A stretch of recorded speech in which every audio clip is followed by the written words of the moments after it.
Le comte Charles Winter arriva dans le Gloucestershire à la fin du mois d'octobre, lorsque les arbres avaient déjà perdu leurs feuilles et que les brumes de la rivière rampaient sur les champs, enveloppant tout d'un voile fantomatique. Bradford House, le domaine familial dont il avait hérité après la mort de son oncle, l'accueillit en silence. Une silhouette sombre au sommet d'une colline, ses fenêtres noires et vides, comme les orbites d'un crâne. Un lieu bien sinistre, milord, remarqua son valet de chambre, William, lorsque la voiture s'arrêta devant l'entrée principale. Mon oncle a toujours aimé la solitude, répondit Charles en descendant et en jetant un regard autour de lui. Quant à moi, je suis là de Londres, de son bruit, de sa fausseté, de tout cela. Il avait 28 ans, et derrière lui, un cœur brisé et une réputation qu'il ne souhaitait plus entretenir.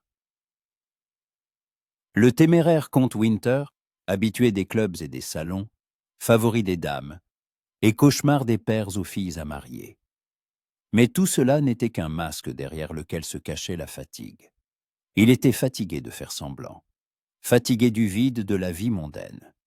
Et lorsque la nouvelle de la mort de son oncle et de l'héritage lui parvint, il avait saisi cette chance comme un noyé s'accroche à une paille. Bradford House était modeste pour les standards de l'aristocratie. Seulement 20 pièces, un parc à l'abandon, une écurie pour 6 chevaux.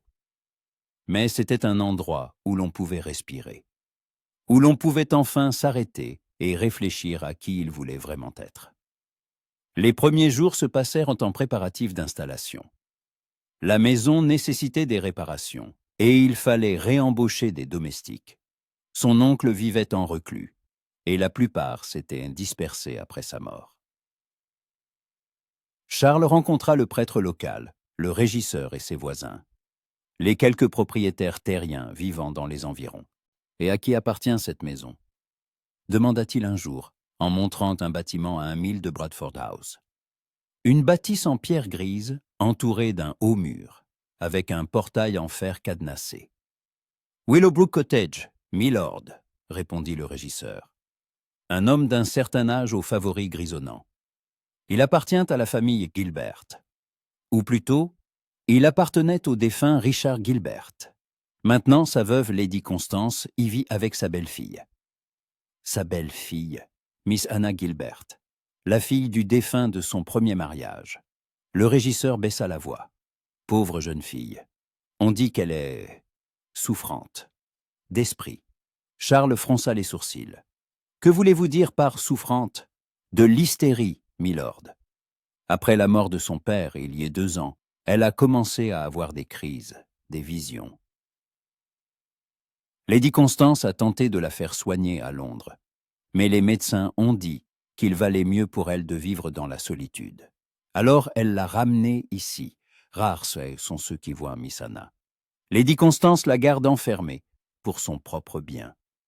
Charles regardait la maison grise derrière le mur et sentait une étrange inquiétude monter en lui. Une jeune fille, confinée dans une maison, déclarée folle. Cela semblait injuste. Mais que pouvait-il en savoir? Il n'était pas médecin, et ce n'était pas ses affaires. Cette nuit-là, il ne put trouver le sommeil. Allongé dans son lit, il écoutait le vent hurler dehors et la vieille maison grincer et gémir. Vers 3 heures du matin, un son le fit sursauter. Un cri de femme, désespéré et perçant, venant de loin. Charles sauta du lit et se précipita à la fenêtre. Sa chambre donnait à l'est, en direction de Willowbrook Cottage. Dans l'obscurité, il distingua une faible lueur à l'une des fenêtres de l'étage supérieur. Le cri se répéta, puis s'interrompit brusquement. Le cœur de Charles battait à tout rompre. Que diable se passait-il là-bas? Une agression ou une crise de cette fameuse héritière folle? Il s'habilla en hâte, attrapa son manteau et sortit de la maison. La nuit était froide. Le brouillard s'étalait sur le sol. Il courut presque sur la route menant à Willowbrook Cottage, ne s'arrêtant qu'aux imposants portails de fer. Fermés, bien sûr, mais le mur n'était pas si haut. Charles, qui dans sa jeunesse avait été un excellent cavalier, et un athlète honorable, l'escalada facilement et sauta sur l'herbe humide de l'autre côté. La maison était sombre. Seule une fenêtre était éclairée.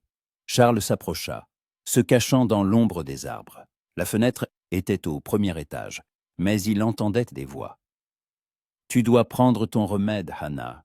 C'est pour ton bien. » Une voix de femme, froide, autoritaire. « Je ne suis pas malade. Je n'ai pas besoin de vos maudites décoctions. » Une autre voix, jeune, désespérée. « Vous me gardez ici comme une prisonnière. Ne dis pas de bêtises, tu es malade, ma chère. Tu souffres d'hystérie. Le docteur Crane l'a confirmé. Le docteur Crane est votre complice. Vous le payez pour qu'il confirme vos faux diagnostics. Le son d'une gifle, puis des sanglots. » Charles serra les poings. Il ne savait pas ce qui se passait. Mais ce n'était certainement pas le soin d'une malade. C'était quoi? De la violence? De la séquestration? Bois. Immédiatement. La voix de la femme plus âgée était inflexible. Ou j'ordonnerai à Robert de te tenir pendant que la servante te le versera de force. Non. S'il vous plaît. Silence. Puis le bruit d'une lutte, des cris étouffés. Charles ne put le supporter. Il ramassa une pierre et la projeta contre la fenêtre. Le verre vola en éclats avec un grand bruit, et les voix à l'intérieur se turent. « Qu'est-ce que c'était » s'exclama la femme plus âgée. Charles n'attendit pas. Il fit demi-tour et se précipita vers le mur, l'enjamba et courut vers sa maison sans se retourner. Le cœur battant, le souffle court. Qu'avait-il fait? Mais il ne pouvait pas rester là à écouter. De retour à Bradford House, il resta longtemps assis près de la fenêtre, fixant la maison lointaine. La lumière dans la fenêtre s'était éteinte. Tout était redevenu calme. Mais le sommeil ne venait pas. Des bribes de conversation tournaient dans sa tête. « Je ne suis pas malade. Vous me gardez ici comme une prisonnière. Le docteur Crane est votre complice. Et si elle disait la vérité? Et si une jeune femme était réellement séquestrée, déclarée folle? Mais pourquoi? Dans quel but? » Le matin, au petit déjeuner, Charles demanda à William « Que sais-tu de la famille Gilbert ?»« Peu de choses, milord. Richard Gilbert était un riche marchand. Il a fait fortune dans l'importation de tissus indiens. Il a acheté Willowbrook Cottage il y a une quinzaine d'années, voulant devenir un gentleman. Sa première femme est morte en donnant naissance à sa fille, cette même Miss Hannah. Il s'est remarié avec Lady Constance Fairfax, la veuve d'un baronnet. Le mariage était, disons, inégal. Elle est d'une vieille famille, bien que ruinée. Et lui, un parvenu fortuné. Et quand est-il mort? Il y a 2 ans. Le cœur, dit-on. Soudainement. Il a laissé toute sa fortune à sa fille, Miss Hannah. Mais elle était mineure, alors sa belle-mère a été nommée tutrice. Charles posa sa fourchette. Le tableau commençait à se dessiner. Quand Miss Hannah aura-t-elle 21 ans? En mars de l'année prochaine, milord. Pourquoi demandez-vous? Simple curiosité. Mais ce n'était pas une simple curiosité. C'était une supposition effrayante et répugnante. Une jeune héritière, déclarée folle juste avant de pouvoir prendre le contrôle de sa fortune. Une belle-mère qui la garde enfermée, la gave de médicaments, l'isole du monde extérieur. Si Hannah Gilbert était vraiment folle, c'était une chose. Mais si elle était saine d'esprit, si tout cela n'était qu'une monstrueuse escroquerie, Charles se leva de table. « Je vais au village. J'ai besoin de parler à quelqu'un. » Le village de Middleton se trouvait à 2 milles du domaine, une dizaine de maisons, une église, une auberge, une boutique. Charles se dirigea directement vers le prêtre, le révérend Clarkson, qu'il avait rencontré quelques jours plus tôt. « Milord, quelle surprise !» dit le prêtre, un homme corpulent au visage bienveillant, en l'invitant dans son bureau. « Que puis-je pour votre service ?»« Je voulais vous interroger sur la famille Gilbert, dit Charles en s'asseyant. Sur Miss Hannah Gilbert plus précisément. Le visage du prêtre s'assombrit. Ah, pauvre enfant. Oui, une bien triste histoire. Vous la connaissiez? Avant. Sa maladie? Bien sûr. Richard Gilbert était un de mes paroissiens, bien que peu assidu. Hannah. Il réfléchit. C'était une jeune fille vive et intelligente. Elle aimait lire, passait beaucoup de temps dans la bibliothèque de son père. Après la mort de sa mère, alors qu'elle n'avait que 7 ans, elle s'est un peu renfermée. Mais c'est naturel. Et puis son père a épousé Lady Constance. Et qu'est-ce qui a changé? Hannah est devenue plus silencieuse. Elle souriait moins souvent. Lady Constance la tenait avec sévérité, disant qu'elle l'éduquait comme il se doit. Après la mort de M. Gilbert, je n'ai vu la jeune fille que quelques fois. Elle venait à l'église avec sa belle-mère, mais elle avait l'air pâle, effrayée. Et puis Lady Constance a annoncé qu'Hannah avait des crises, qu'elle avait besoin de repos, et depuis, je ne l'ai plus vue. Croyez-vous qu'elle soit malade? Le prêtre le regarda longuement. Milord, je suis un homme d'église, pas un médecin, mais... Il baissa la voix. J'ai vu la vraie folie. J'ai vu des gens perdre la raison. Et Hannah Gilbert ne me semblait pas ainsi. Elle semblait malheureuse, effrayée, mais pas folle. Et le docteur Crane, un médecin de Bristol. Lady Constance l'a engagé il y a 1 an. Je n'ai pas eu l'honneur de le rencontrer, mais j'ai entendu dire. Il hésita. Parlez. J'ai entendu dire qu'il se spécialise dans les maladies féminines. L'hystérie. Et que ses méthodes sont controversées. Des remèdes qui abrutissent plus qu'ils ne guérissent. Charles se leva, sa décision prise instantanément. Révérende Clarkson, j'aimerais rendre visite à Lady Constance. En tant que voisin, serait-ce convenable? Tout à fait, milord. Bien que... Le prêtre le regarda avec inquiétude. Lady Constance n'aime pas les visiteurs, et elle protège jalousement la solitude de sa belle-fille. Néanmoins, je vais essayer. Le lendemain, impeccablement vêtu, redingote vert foncé, pantalon clair, haut de forme, Charles ordonna qu'on prépare la voiture et se rendit à Willowbrook Cottage. Cette fois, par le portail principal. Le portail ne s'ouvrit pas tout de suite. Il fallut frapper plusieurs fois avant qu'un gardien n'apparaisse, un gaillard sinistre au visage de bulldog. Le comte Winter se présente à Charles. « Veuillez annoncer à Lady Constance que je souhaite lui rendre une visite de courtoisie. » Le gardien le toisa d'un regard méfiant, mais le laissa passer. La voiture traversa l'allée jusqu'à la maison. De près, Willowbrook Cottage paraissait encore plus lugubre, pierre grise et envahie de lierre, fenêtres étroites avec des barreaux. Cela ressemblait plus à une prison qu'à une maison. La porte fut ouverte par un majordome, grand, maigre, au visage d'une pâleur mortelle.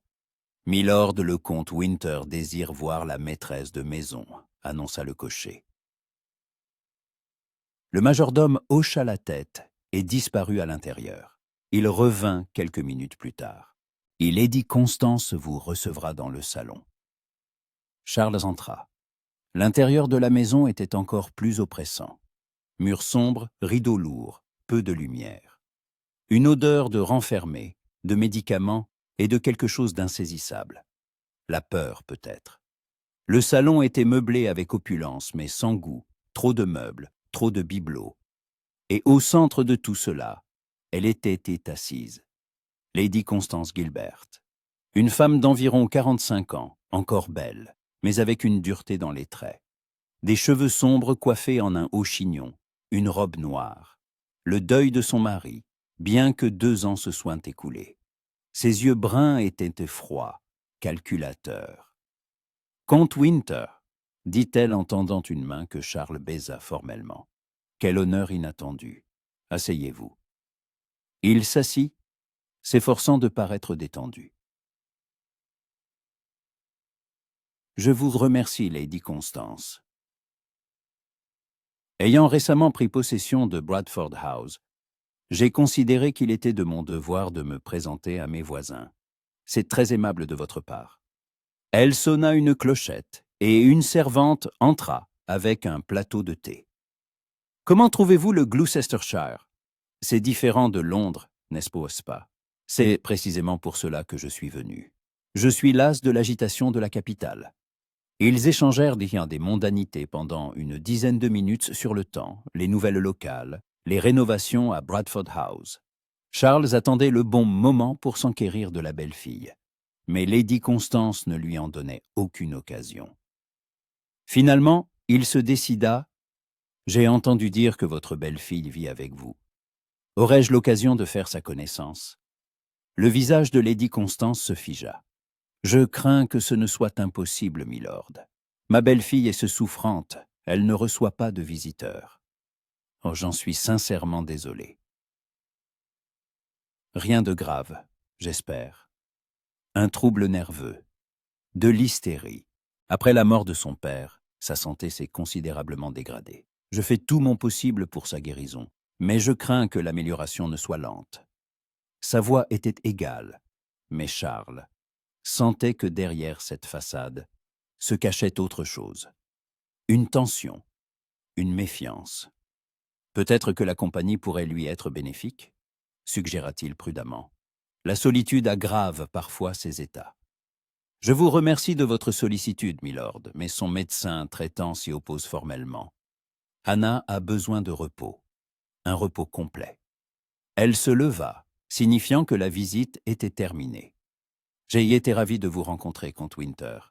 J'espère que vous apprécierez la vie dans notre région. Charles se leva, mais en passant devant l'escalier menant à l'étage, il entendit un bruit, faible, à peine perceptible. Un frottement, comme si quelqu'un marchait à l'étage, en essayant de ne pas faire de bruit. Il leva la tête et se figea. Dans l'ombre du palier se tenait une jeune femme, pâle, maigre, dans une simple robe grise. Des cheveux roux foncés, en désordre, tombaient sur ses épaules. Son visage était émacié, avec des cernes sombres sous les yeux. Mais ses yeux étaient immenses, verts, remplis non de folie, mais d'une supplique désespérée. Leurs regards se croisèrent, juste une seconde. Et dans cette seconde, Charles vit la peur et l'espoir. « Hannah !»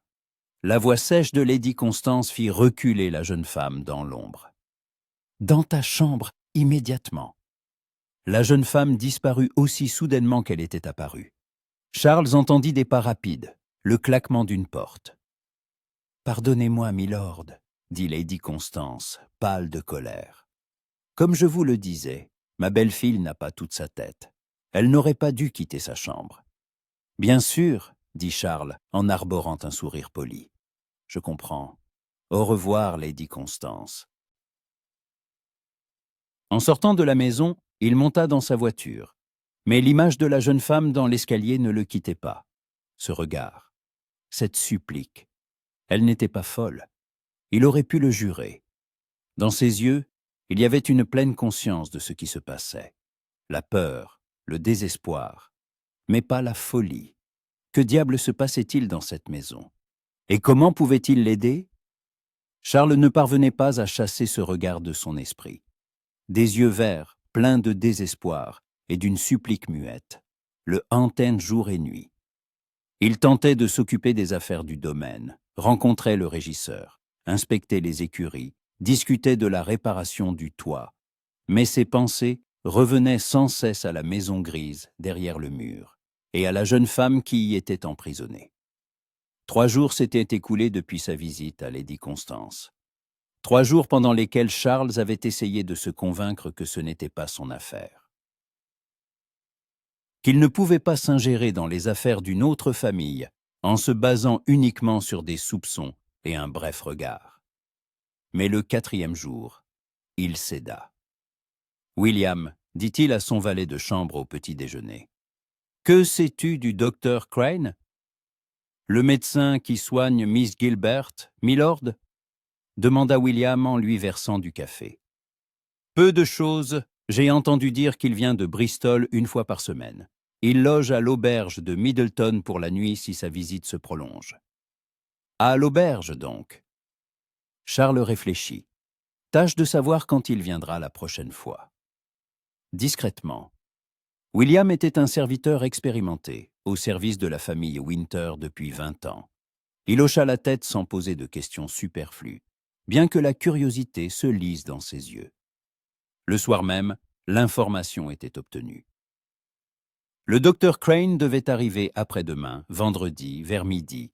Charles passa la journée suivante à se préparer. Il se rendit à Bristol sous prétexte de rendez-vous d'affaires. Mais en réalité, c'était pour se renseigner sur le docteur Edwin Crane. Ce qu'il apprit ne fit que renforcer ses soupçons. Le docteur Crane était bien un médecin, mais avec une réputation très douteuse. Il se spécialisait dans les maux féminins, hystérie, mélancolie, troubles nerveux.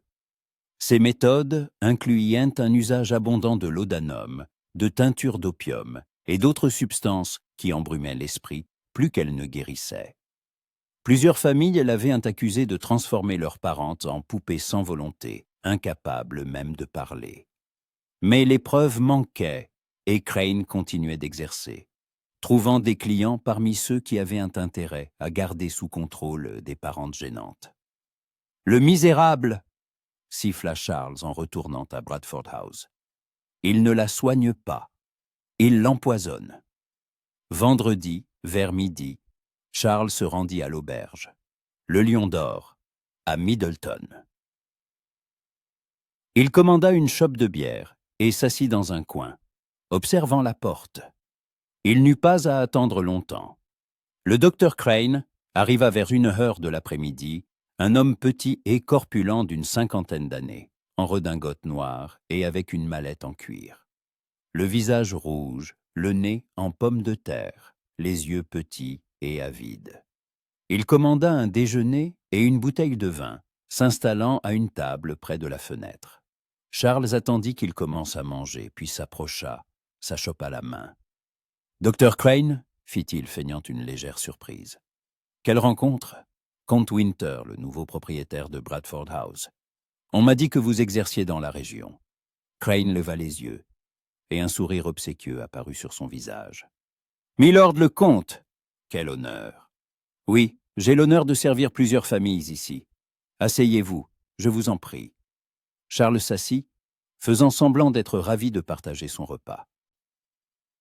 « Vous êtes spécialisé dans les maladies nerveuses, n'est-ce pas? J'ai entendu dire que vous soignez Miss Gilbert de Willowbrook Cottage. » Crane hocha la tête, enfournant un morceau de tourte au mouton. « Un cas bien triste, milord. Une hystérie sévère, compliquée de mélancolie.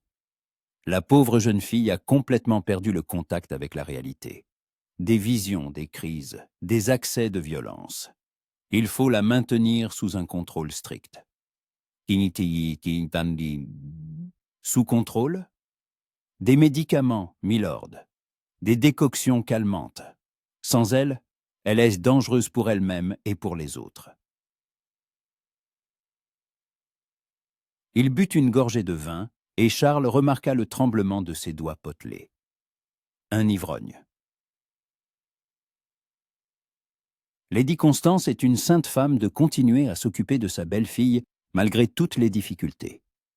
Et y a-t-il un espoir de guérison? Crane haussa les épaules. Difficile à dire. De tels cas peuvent être longs. Parfois, ils durent des années, des décennies même.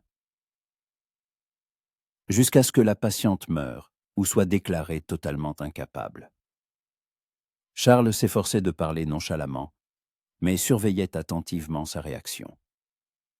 Crane le regarda d'un œil perçant, puis hocha la tête. Il faut parfois admettre qu'une personne n'est pas capable de gérer ses propres affaires. Oui, c'est dans l'intérêt de la patiente elle-même et de sa famille. Et aussi dans l'intérêt de ceux qui prendront le contrôle de sa fortune, pensa sombrement Charles. Ils parlèrent encore un peu, principalement de futilité. Charles joua le rôle de l'aristocrate frivole, se plaignant de l'ennui de la vie à la campagne, faisant allusion à de passées aventures romantiques. Crane se détendit, but encore du vin et devint plus loquace. « Entre nous, milord », il baissa la voix d'un air conspirateur. « Les femmes sont des créatures faibles. Leurs nerfs ne supportent pas la tension de la vie moderne. Elles ont besoin d'une main ferme, d'une direction. Parfois, la médecine n'est qu'un moyen d'établir l'ordre nécessaire. Charles eut envie de le frapper. Au lieu de cela, il hocha la tête, feignant la compréhension. « Je suppose que Lady Constance vous récompense généreusement pour vos services. »« C'est une femme juste » répondit Crane évasivement. « Elle comprend la valeur de mes services. » Charles finit sa bière et se leva. « Ce fut un plaisir de vous rencontrer, docteur. Peut-être que si j'ai des problèmes de santé, je ferai appel à vous. Toujours à votre service, milord. » En sortant de l'auberge, Charles sentait la colère gronder en lui. C'était encore pire qu'il ne le pensait. Crane était un charlatan vénal, prêt à déclarer n'importe qui fou pour de l'argent. Et Lady Constance l'utilisait pour garder sa belle-fille sous contrôle, jusqu'à ce qu'elle trouve un moyen de s'emparer de son héritage pour de bon. Mais comment aider Hannah?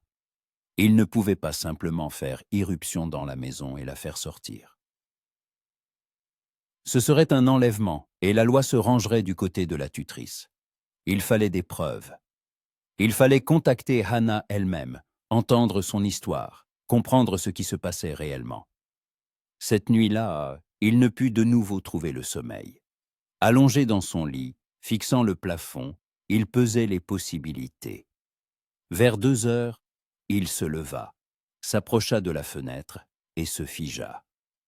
Une lumière brillait à la fenêtre de Willowbrook Cottage, la même fenêtre au premier étage.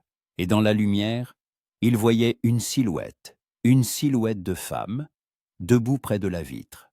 Elle regardait dans sa direction. Le cœur de Charles s'accéléra.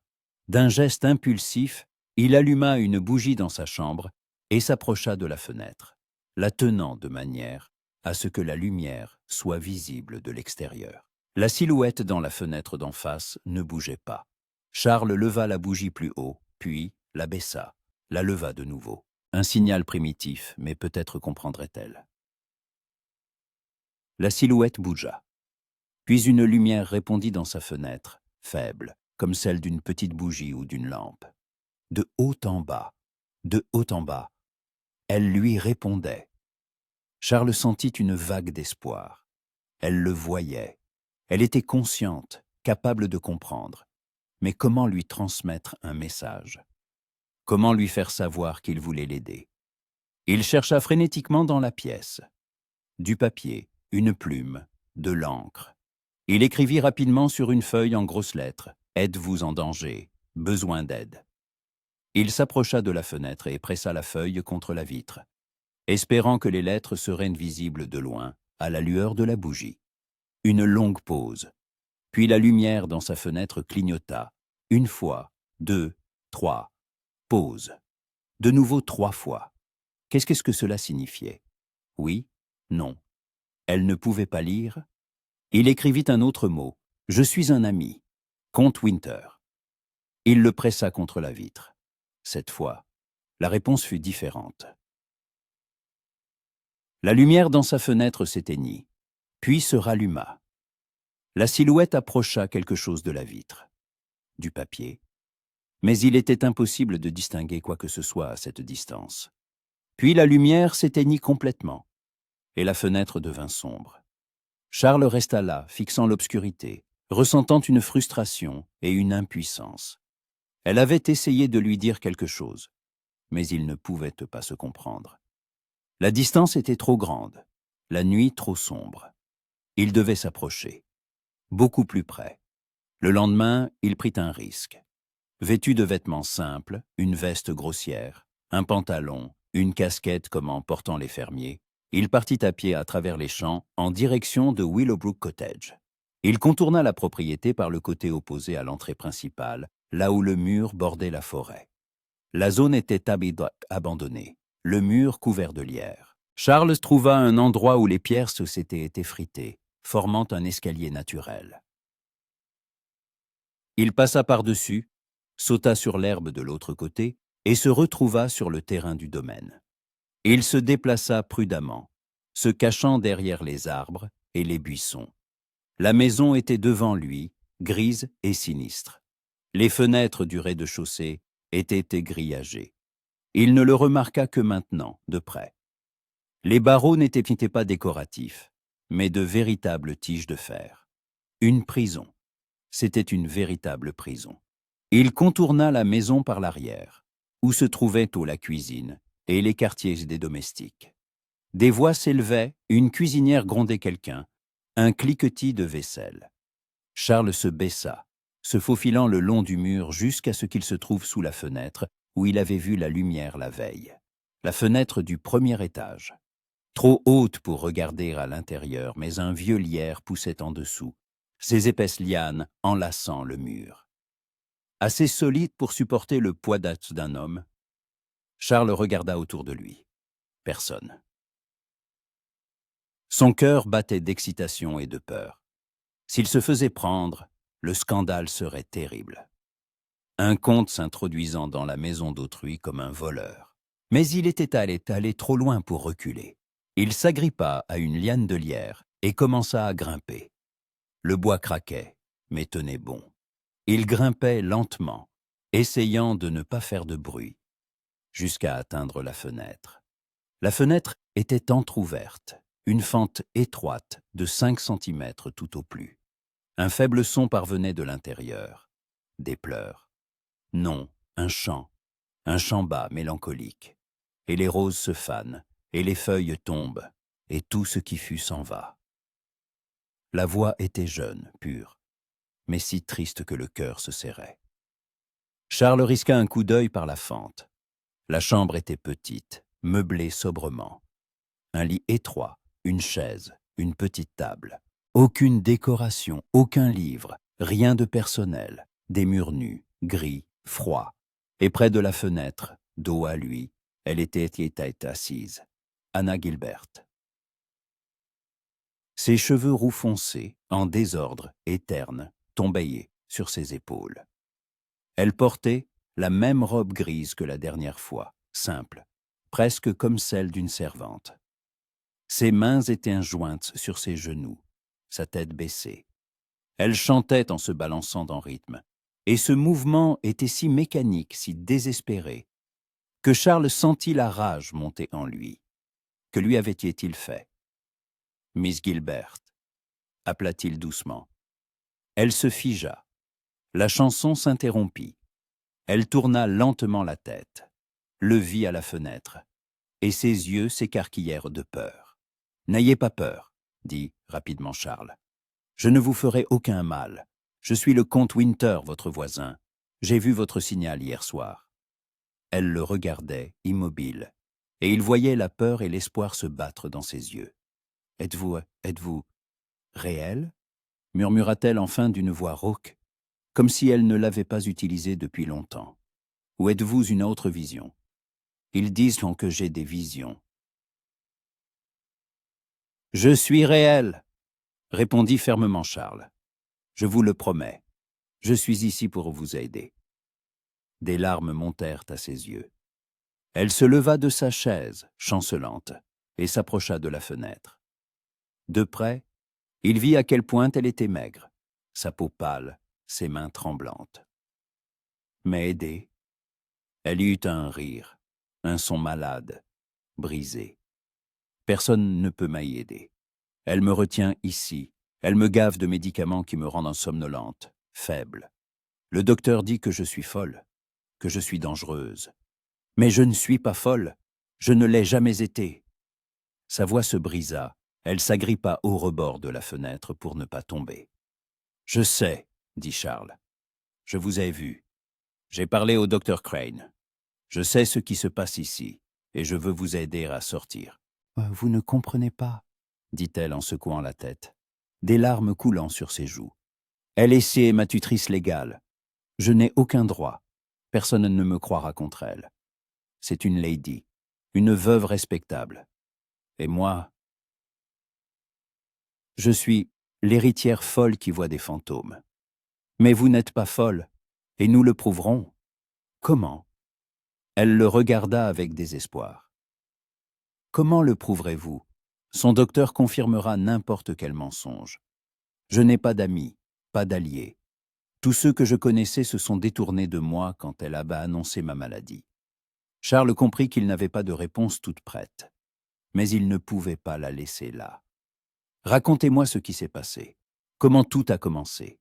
Vite, avant qu'on ne nous découvre. » Anna jeta un regard par-dessus son épaule vers la porte, puis de nouveau vers lui. « Mon père Emen était mort il y a 2 ans. Soudainement. Le médecin a dit que c'était le cœur. Mais moi, je n'en suis pas sûr. Il était en bonne santé, fort. Et ce soir-là, au dîner, Constance lui a servi du vin. Un vin spécial, a-t-elle dit, rare. Il l'a bu. 1 heure plus tard, il s'est senti mal. Au matin, il était mort. Vous pensez qu'elle l'a empoisonné? Je ne sais pas. J'étais trop jeune, trop effrayé pour l'accuser. Mais, après les funérailles, tout a changé. Elle a commencé à tout contrôler, mes vêtements, ma nourriture, mes amis.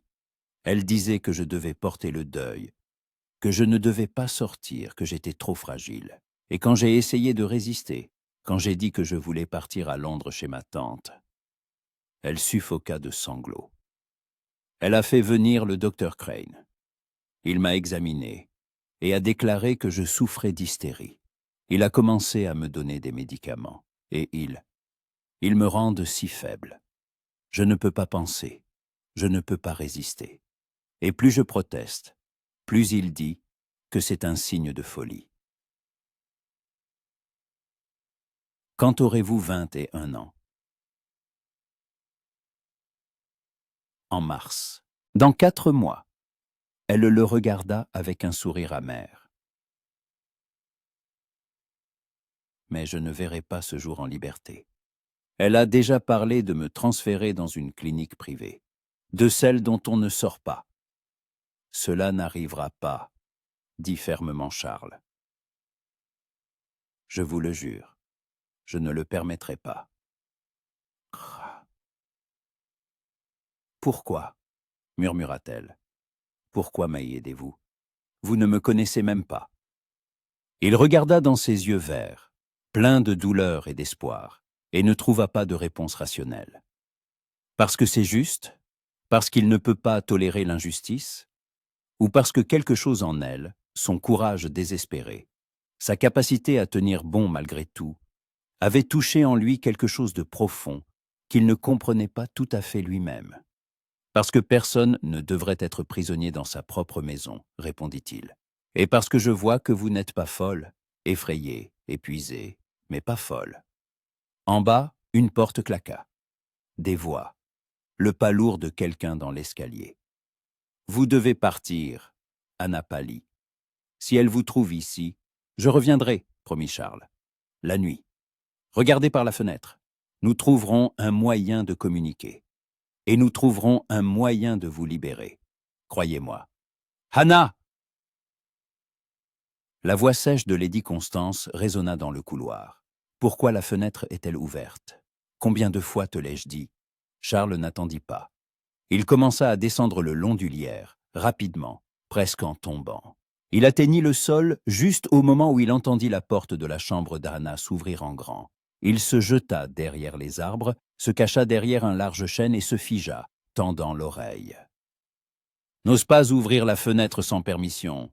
Tu pourrais prendre froid, et alors ton état empirerait. » « Je voulais juste un peu d'air frais. » La voix faible d'Anna. « De l'air frais? Tu ne sais même pas ce dont tu as besoin. Tiens, bois ton remède. Immédiatement. Non, s'il vous plaît, je ne veux pas. » Le bruit d'une lutte, des sanglots étouffés. Charles serra les poings si fort que ses ongles s'enfoncèrent dans ses paumes. De chaque fibre de son être, il voulait faire irruption, arrêter cela. Mais ce serait de la folie. Un faux mouvement, et il les perdrait tous les deux. Il attendit que les voix se taisent, puis se faufila prudemment jusqu'au mur, l'escalada et retourna presque en courant à Bradford House. Dans son bureau, il se versa un brandy avec des mains tremblantes et le but d'un trait. Les pensées, les plans, les possibilités tourbillonnaient dans sa tête. Il devait agir vite, mais intelligemment. Un faux pas, et Hannah pourrait être emmenée dans une clinique où il ne la retrouverait jamais. Il avait besoin d'alliés, de preuves, d'un plan. Il s'assit à son bureau et commença à écrire des lettres à son avocate à Londres pour lui demander de se renseigner sur les lois de la tutelle et les droits des héritières. À un vieil ami travaillant au ministère de la Justice, avec des questions prudentes sur la procédure de contestation d'une tutelle. Au révérend Clarkson, avec une invitation à prendre le thé pour discuter des œuvres de charité de la paroisse. Et quand la nuit tomba, il se tint de nouveau près de la fenêtre, avec une bougie.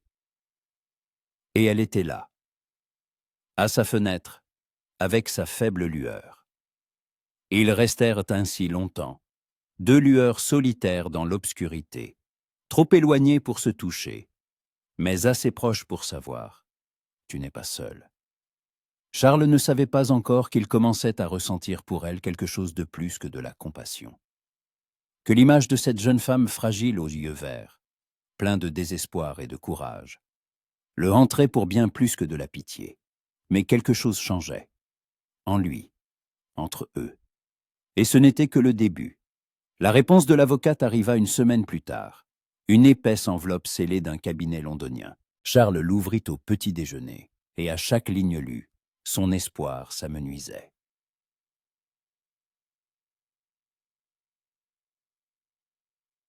Dans le cas d'une tutelle légalement établie sur une personne mineure, écrivait Monsieur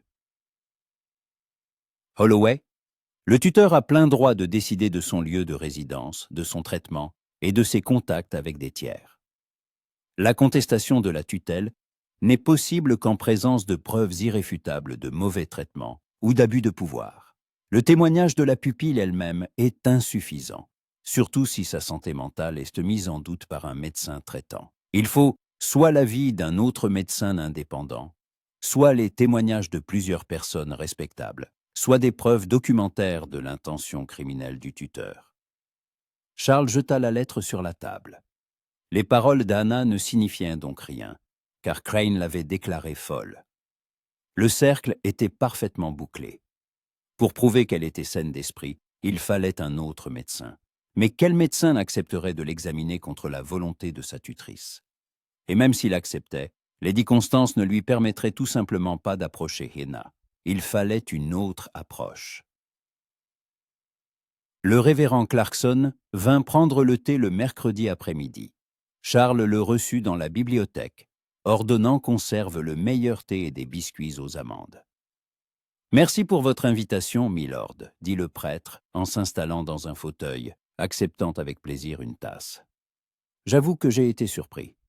Les jeunes lords ne recherchent généralement pas la compagnie d'un prêtre de province. »« Je ne suis pas un jeune lord ordinaire, » sourit Charles. « Et j'ai besoin de votre conseil, le conseil d'un homme qui connaît les gens d'ici. » Le visage de Clarkson devint sérieux. « Il s'agit de Miss Gilbert, n'est-ce pas ?» Charles ne le nia pas. « Oui, je l'ai vue. Je lui ai parlé. Révérend, elle n'est pas folle. Je suis prêt à le jurer. » Et vous lui avez parlé. Le prêtre posa sa tasse. « Lady Constance a autorisé une visite ?» Non. Charles hésita, puis décida d'être honnête. On pouvait faire confiance à cet homme. « Je me suis introduit sur la propriété, la nuit. Je suis monté jusqu'à sa fenêtre.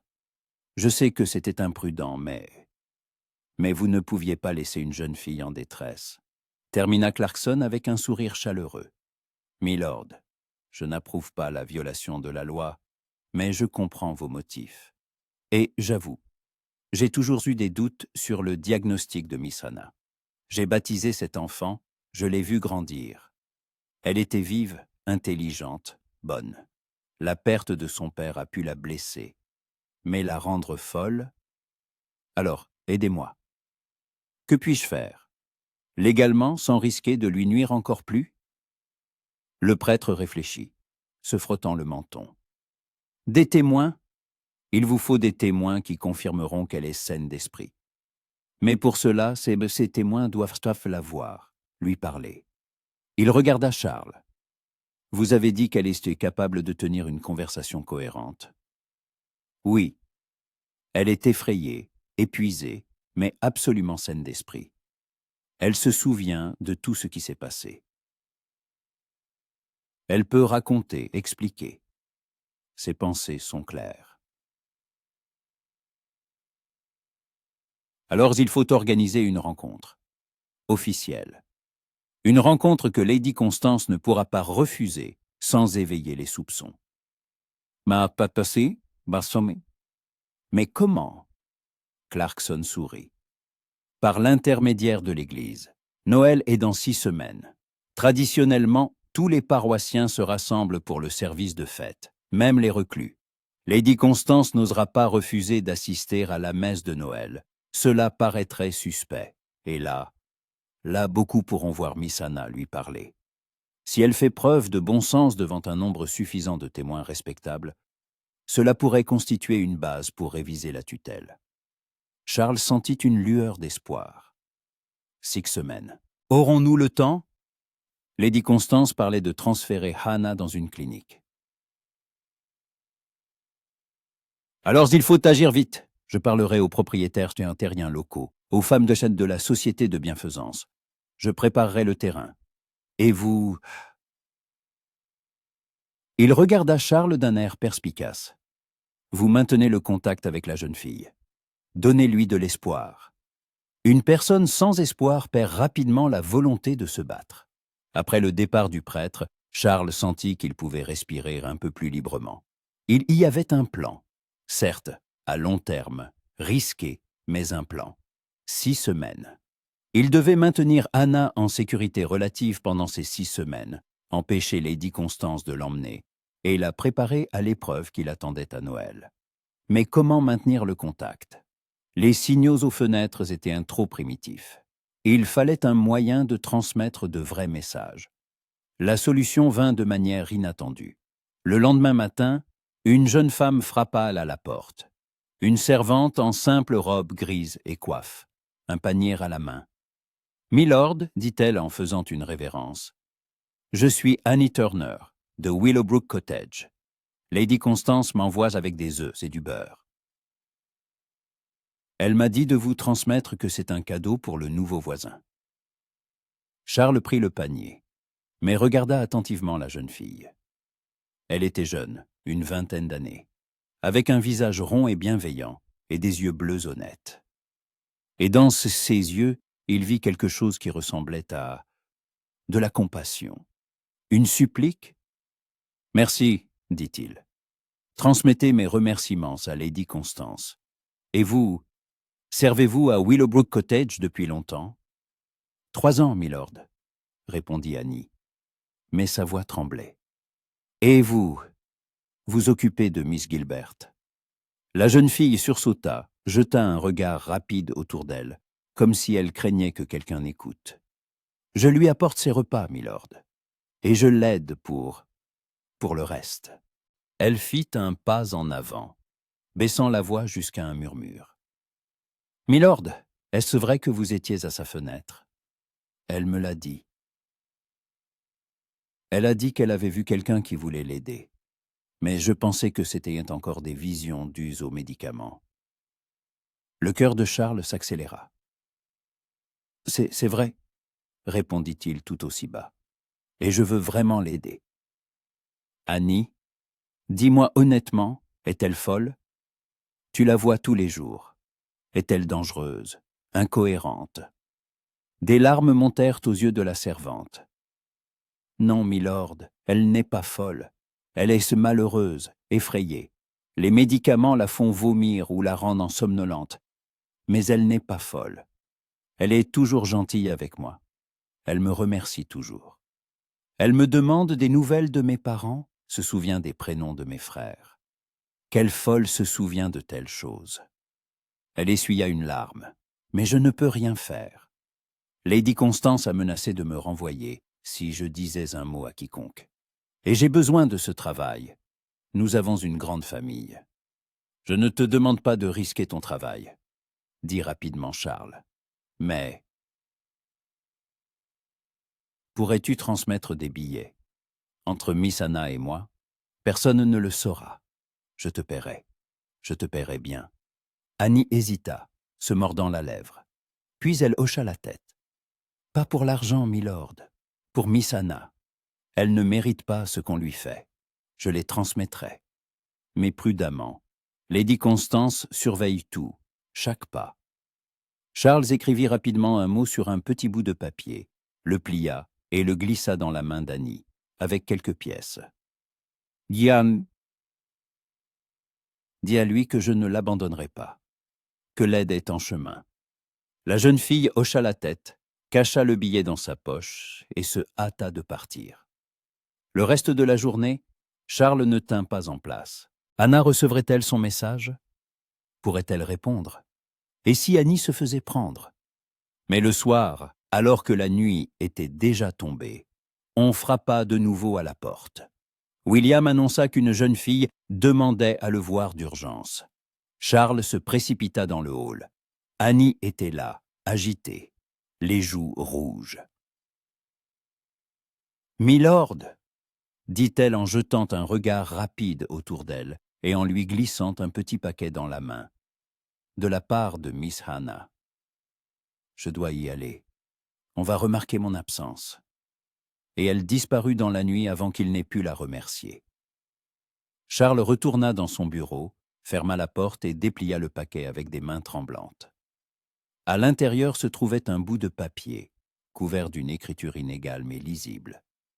Milord le comte, pardonnez l'audace de cette lettre, mais je n'ai pas d'autre choix. Annie risque beaucoup en la transmettant, et je lui suis éternellement reconnaissante, ainsi qu'à vous. J'ai peur. Constance a parlé aujourd'hui avec le docteur Crane. J'ai entendu des bribes de conversation. L'Emos clinique à York, placement permanent, début décembre. Elle veut se débarrasser de moi avant ma majorité. M'envoyer là d'où je ne reviendrai pas. Je ne sais pas ce que vous pouvez faire. Mais s'il y a la moindre possibilité, je vous en supplie. Je ne veux pas mourir dans un asile, oublié de tous, déclarée folle. Avec espoir et gratitude, Hannah Gilbert. En bas, d'une écriture fine, était ajouté « PS ».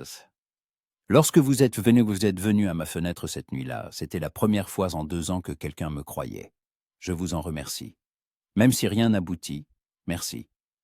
Charles serra la lettre dans sa main, sentant la colère et le désespoir se battre en lui. Début décembre, moins d'1 mois. Le plan de la messe de Noël ne fonctionnerait plus. Il fallait agir plus vite. Il saisit une plume et commença à écrire une réponse. « Miss Gilbert, ne perdez pas espoir, j'ai un plan. Le révérend Clarkson Estate est de notre côté, et nous travaillons à vous faire sortir par des voies légales. Mais s'il tente de vous emmener avant, nous aurons recours à d'autres mesures. Je vous demande de faire semblant. Faites comme si les médicaments agissaient. Soyez silencieuse, soumise. Ne leur donnez aucune raison d'accélérer leur plan. Gagnez du temps. Et sachez que vous n'êtes pas seul. Je ne vous laisserai pas disparaître. Votre ami et serviteur, C. Winter. Il confia la lettre à William avec pour instruction de la transmettre secrètement à Annie le lendemain matin. Ainsi commença leur correspondance secrète. Tous les quelques jours, Annie venait sous divers prétextes, tantôt avec des œufs, tantôt avec du pain frais, ou simplement pour voir si le nouveau voisin n'avait besoin de rien. Et chaque fois, elle transmettait de petits billets pliés. Anna écrivait sur ses journées, la monotonie infinie de sa réclusion, la façon dont Constance la forçait à boire une décoction 3 fois par jour, ce qui lui donnait le vertige et embrouillait ses pensées. Comment elle feignait d'être plus somnolente qu'elle ne l'était, cachant le remède sous sa langue quand elle le pouvait pour le recracher plus tard. La peur d'être démasquée. Mais elle y écrivait aussi sur autre chose. Sur les livres qu'elle se souvenait par cœur et se récitait mentalement pour ne pas devenir folle d'ennui. Sur un oiseau qui venait à sa fenêtre le matin, un rouge-gorge qu'elle avait nommé Robin et à qui elle émiettait du pain. Sur ses rêves, des rêves simples, si humains, de liberté, d'une promenade en forêt, de la possibilité de simplement respirer l'air frais, sans barreaux aux fenêtres. Charles répondait. Il parlait de ses plans, du prêtre, de l'avocat qui cherchait des failles dans la loi. Mais il écrivait aussi sur lui-même pourquoi il était venu dans le Gloucestershire. Sa lassitude de la vie vide de Londres, comment cet endroit, malgré sa morosité, lui donnait ce qu'il cherchait, la paix, un but, un sens, et avec chaque lettre, quelque chose changeait. La formalité laissait place à la confiance. Charles commença à remarquer qu'il ne pensait plus à Anna seulement comme à une jeune fille malheureuse ayant besoin d'aide. Il pensait à ce qu'elle était avant tout cela. Vive, intelligente, aimant la lecture. Il pensait à ce qu'elle pourrait devenir si elle était libérée. Et il se surprenait à vouloir voir son sourire, à entendre son rire, qui devait être clair et sincère. C'est étrange d'écrire cela à un homme que je n'ai vu qu'une seule fois, écrivait-elle dans une de ses lettres. Mais j'ai l'impression de vous connaître mieux que beaucoup de gens que j'ai fréquentés pendant des années. Peut-être parce que dans les lettres, nous disons la vérité. Nous n'avons rien à nous cacher. Et il répondit, sans penser aux convenances. Vous avez raison. Il y a plus de vérité dans ces courts billets que dans toutes les conversations que j'ai eues dans les salons de Londres. Vous me connaissez tel que je suis, sans masque, sans faux semblant, et c'est libérateur. Mais le temps passait et le danger grandissait. Fin novembre, Annie arriva pâle, tremblante. « Milord, Lady Constance se doute de quelque chose. » Elle m'a interrogé, m'a demandé pourquoi j'allais si souvent à Bradford House. J'ai dit que vous étiez un maître généreux, que vous achetiez à nos produits. Mais elle me regardait d'un air. « J'ai peur, milord. » « Alors arrêtons pour un temps, décida Charles. « C'est trop risqué. Nous trouverons un autre moyen. » Mais cette nuit-là, en regardant la fenêtre d'Anna, il sentit l'anxiété monter en lui. Encore 2 semaines avant Noël. Y arriverait-il? Ou Lady Constance frapperait-elle avant? La réponse arriva 3 jours plus tard. Charles revenait de sa promenade matinale et vit une voiture aux portes de Willowbrook Cottage. Une grande voiture noire, aux fenêtres grillagées. À côté se tenaient 2 hommes en vêtements sombres, des employés d'une clinique, sans aucun doute. Son cœur se serra. Ils étaient venus pour elle. Sans réfléchir, Charles se précipita vers la maison, franchit le mur, par un chemin désormais familier, et courut jusqu'à la fenêtre d'Anna. Elle se tenait à la fenêtre, pâle comme la mort, et ses yeux exprimaient une terreur si grande qu'il ressentit physiquement sa peur. « Anna !» appela-t-il. Elle ouvrit la fenêtre, aussi grand que les gonds le permettaient. « Ils sont là », murmura-t-elle, la voix tremblante. « La voiture de la clinique. Constance a dit qu'elle m'emmenait aujourd'hui. Aujourd'hui, Charles. Je ne veux pas. Je ne peux pas. » Elle l'avait appelé par son prénom. Pour la première fois. Et il y avait tant de confiance, tant de désespoir dans ce mot, qu'il ne pouvait tout simplement pas l'abandonner. « N'ayez pas peur, dit-il fermement. Je ne les laisserai pas t'emmener. »« Mais comment ? Fais-moi confiance. » Il tendit la main vers la fenêtre. « Peux-tu sortir ? Maintenant ?» Elle regarda en bas, la hauteur du premier étage, le lierre enlaçant le mur. « Je ne sais pas. Anna !» La voix de Lady Constance se rapprochant dans le couloir. « Prépare-toi, nous partons dans 10 minutes. » Leurs yeux se rencontrèrent, verts et bruns, dans son regard, la peur, dans le sien, la détermination. « Saute, dit-il, je te rattraperai. » Et elle, cette jeune femme fragile, enfermée dans une cage pendant 2 ans, fit un choix. Elle hocha la tête. Anna passa une jambe par-dessus le rebord de la fenêtre. Et à ce moment, Charles vit à quel point elle tremblait. Sa robe grise flottait au vent, ses pieds à nu.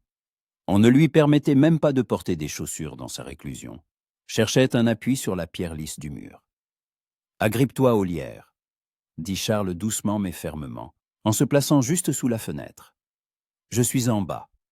Ne regarde pas en bas, regarde seulement tes mains. » Elle hocha la tête, s'accrochant aux épaisses lianes de lierre.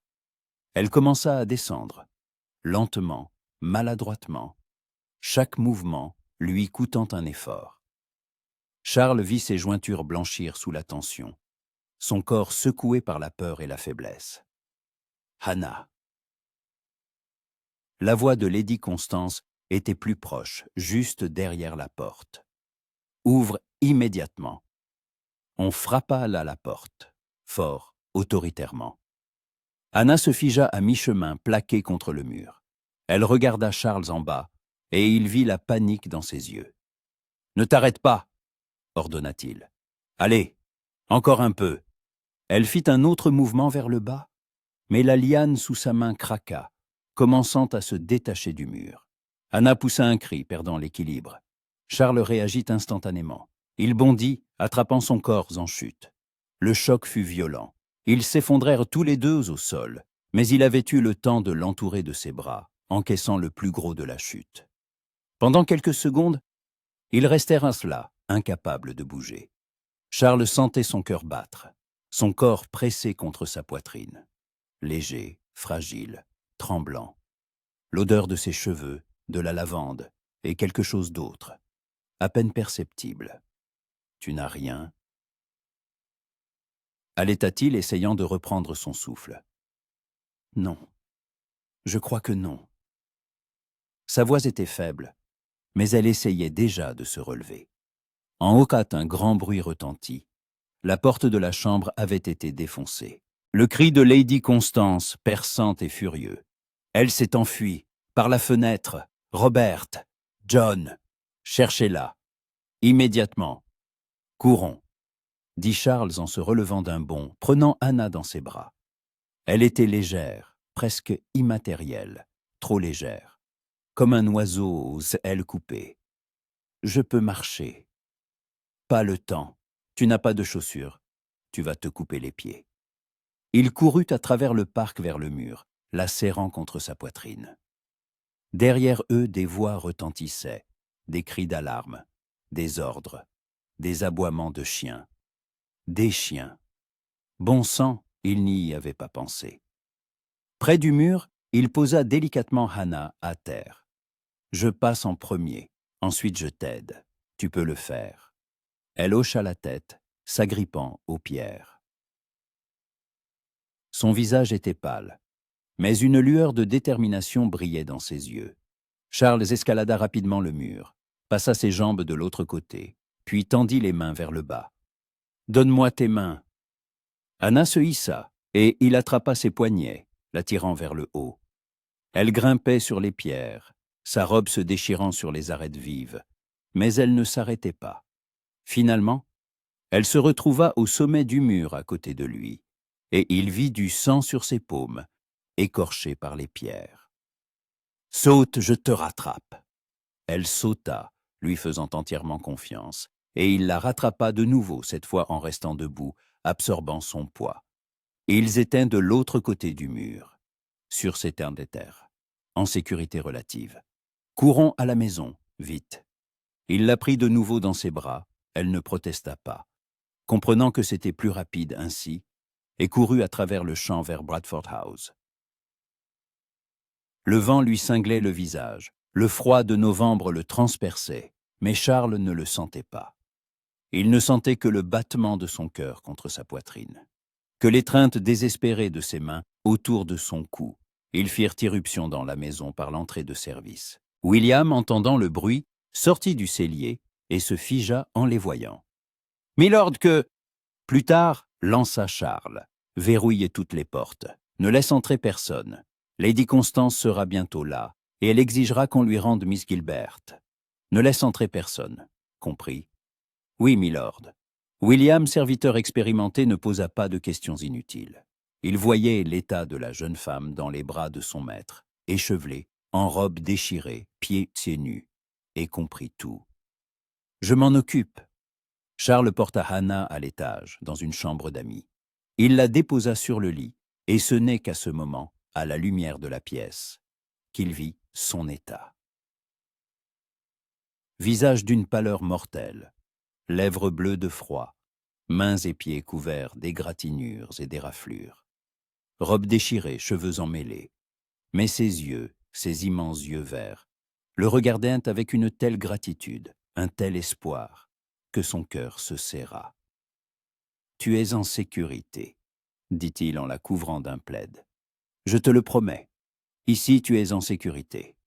Charles, sa voix tremblait. Qu'ai-je fait? Elle va venir. Elle va exiger que je revienne. La loi est de son côté. Qu'elle vienne. » Il s'assit au bord du lit, prit sa main blessée dans la sienne. « Nous trouverons un moyen. Mais pour l'instant, tu es ici, tu es libre, et je ne les laisserai pas te reprendre. » Des larmes jaillirent de ses yeux, non de peur, mais de soulagement, de choc, de tout ce qui s'était accumulé pendant 2 ans. Je pensais que je ne sortirais jamais, que je mourrais là, dans cette chambre, et que personne ne le saurait jamais. Chut! Charles ne put se retenir. Il l'attira contre lui, la serrant doucement pour ne pas lui faire mal. Elle se blottit contre lui, sanglotant dans sa chemise, et il lui caressa les cheveux emmêlés, murmurant des mots apaisants. « Tu es libre. Tu t'es échappée. Tu es si courageuse. Je suis fier de toi. » Ils restèrent ainsi jusqu'à ce que ses sanglots se calment. Puis il s'écarta doucement. « Je dois soigner tes blessures et te trouver des vêtements chauds. Peux-tu rester seule quelques minutes ?» Elle hocha la tête, essuyant ses larmes. « Oui, pardonnez-moi. Je ne voulais pas. Il n'y a pas à t'excuser. » Il se leva, se dirigeant vers la porte. « Je reviens. Et Anna ?» Il se retourna. « Merci de m'avoir fait confiance. » En bas, c'était l'agitation. William rapporta que la voiture de Lady Constance était aux portes et que la dame elle-même exigeait d'entrer. « Ne la laisse pas entrer, » ordonna Charles. « Qu'elle frappe. C'est ma maison, et je décide qui j'y admets. » Il trouva la cuisinière, Mrs. Harper, et lui demanda de préparer un bouillon chaud et du thé.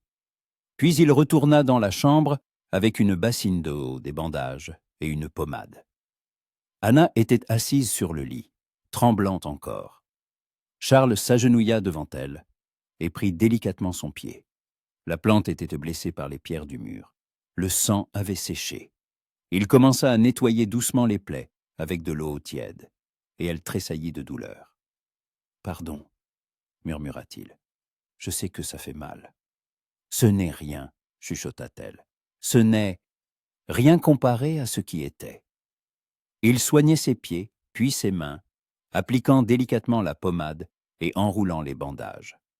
Ses doigts étaient doux, ses gestes prudents, et Hannah le regardait avec étonnement. « Pourquoi faites-vous cela ?» demanda-t-elle doucement. « Pourquoi risquer tant pour moi? Vous me connaissez à peine. » Charles leva les yeux vers elle, et il y avait dans son regard quelque chose qui lui coupa le souffle. « Parce que la première fois que je t'ai vu, sur cet escalier, tes yeux disaient ce que personne ne devrait ressentir. Un désespoir sans espoir. Et je ne pouvais pas. Je ne pouvais pas simplement me détourner. » Il lui serra la main, et puis il y a les lettres. Et chaque lettre me montrait qui tu étais vraiment.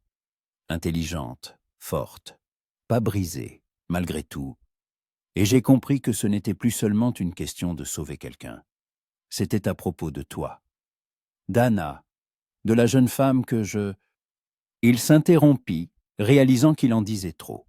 « Que vous quoi ?» murmura-t-elle, et quelque chose de chaud, de timide mais de réel passa dans ses yeux. On frappa à la porte. William. « Milord, Lady Constance exige une audience. Elle dit que si vous ne lui rendez pas Miss Gilbert, elle appellera le constable. » Charles se leva, se redressant. « Dis-lui que je la recevrai dans le salon, dans 5 minutes. » Il se tourna vers Hannah. « Reste ici, verrouille la porte de l'intérieur. Ne laisse entrer personne, sauf moi ou William. Quoi qu'il arrive, ne sors pas. Elle va me reprendre. murmura Anna, la peur revenant dans ses yeux. Elle en a le droit. Elle n'a pas le droit de te tenir prisonnière. Et je ne te livrerai pas. Il se pencha, prit son visage entre ses mains. Fais-moi confiance, s'il te plaît. Elle hocha la tête, et il sortit, refermant la porte derrière lui. Dans le salon, Lady Constance attendait déjà, debout, dans son manteau de voyage, le visage déformé par la fureur. Comte Winter, elle se contenait à peine. Vous avez enlevé ma belle-fille, vous avez commis un crime.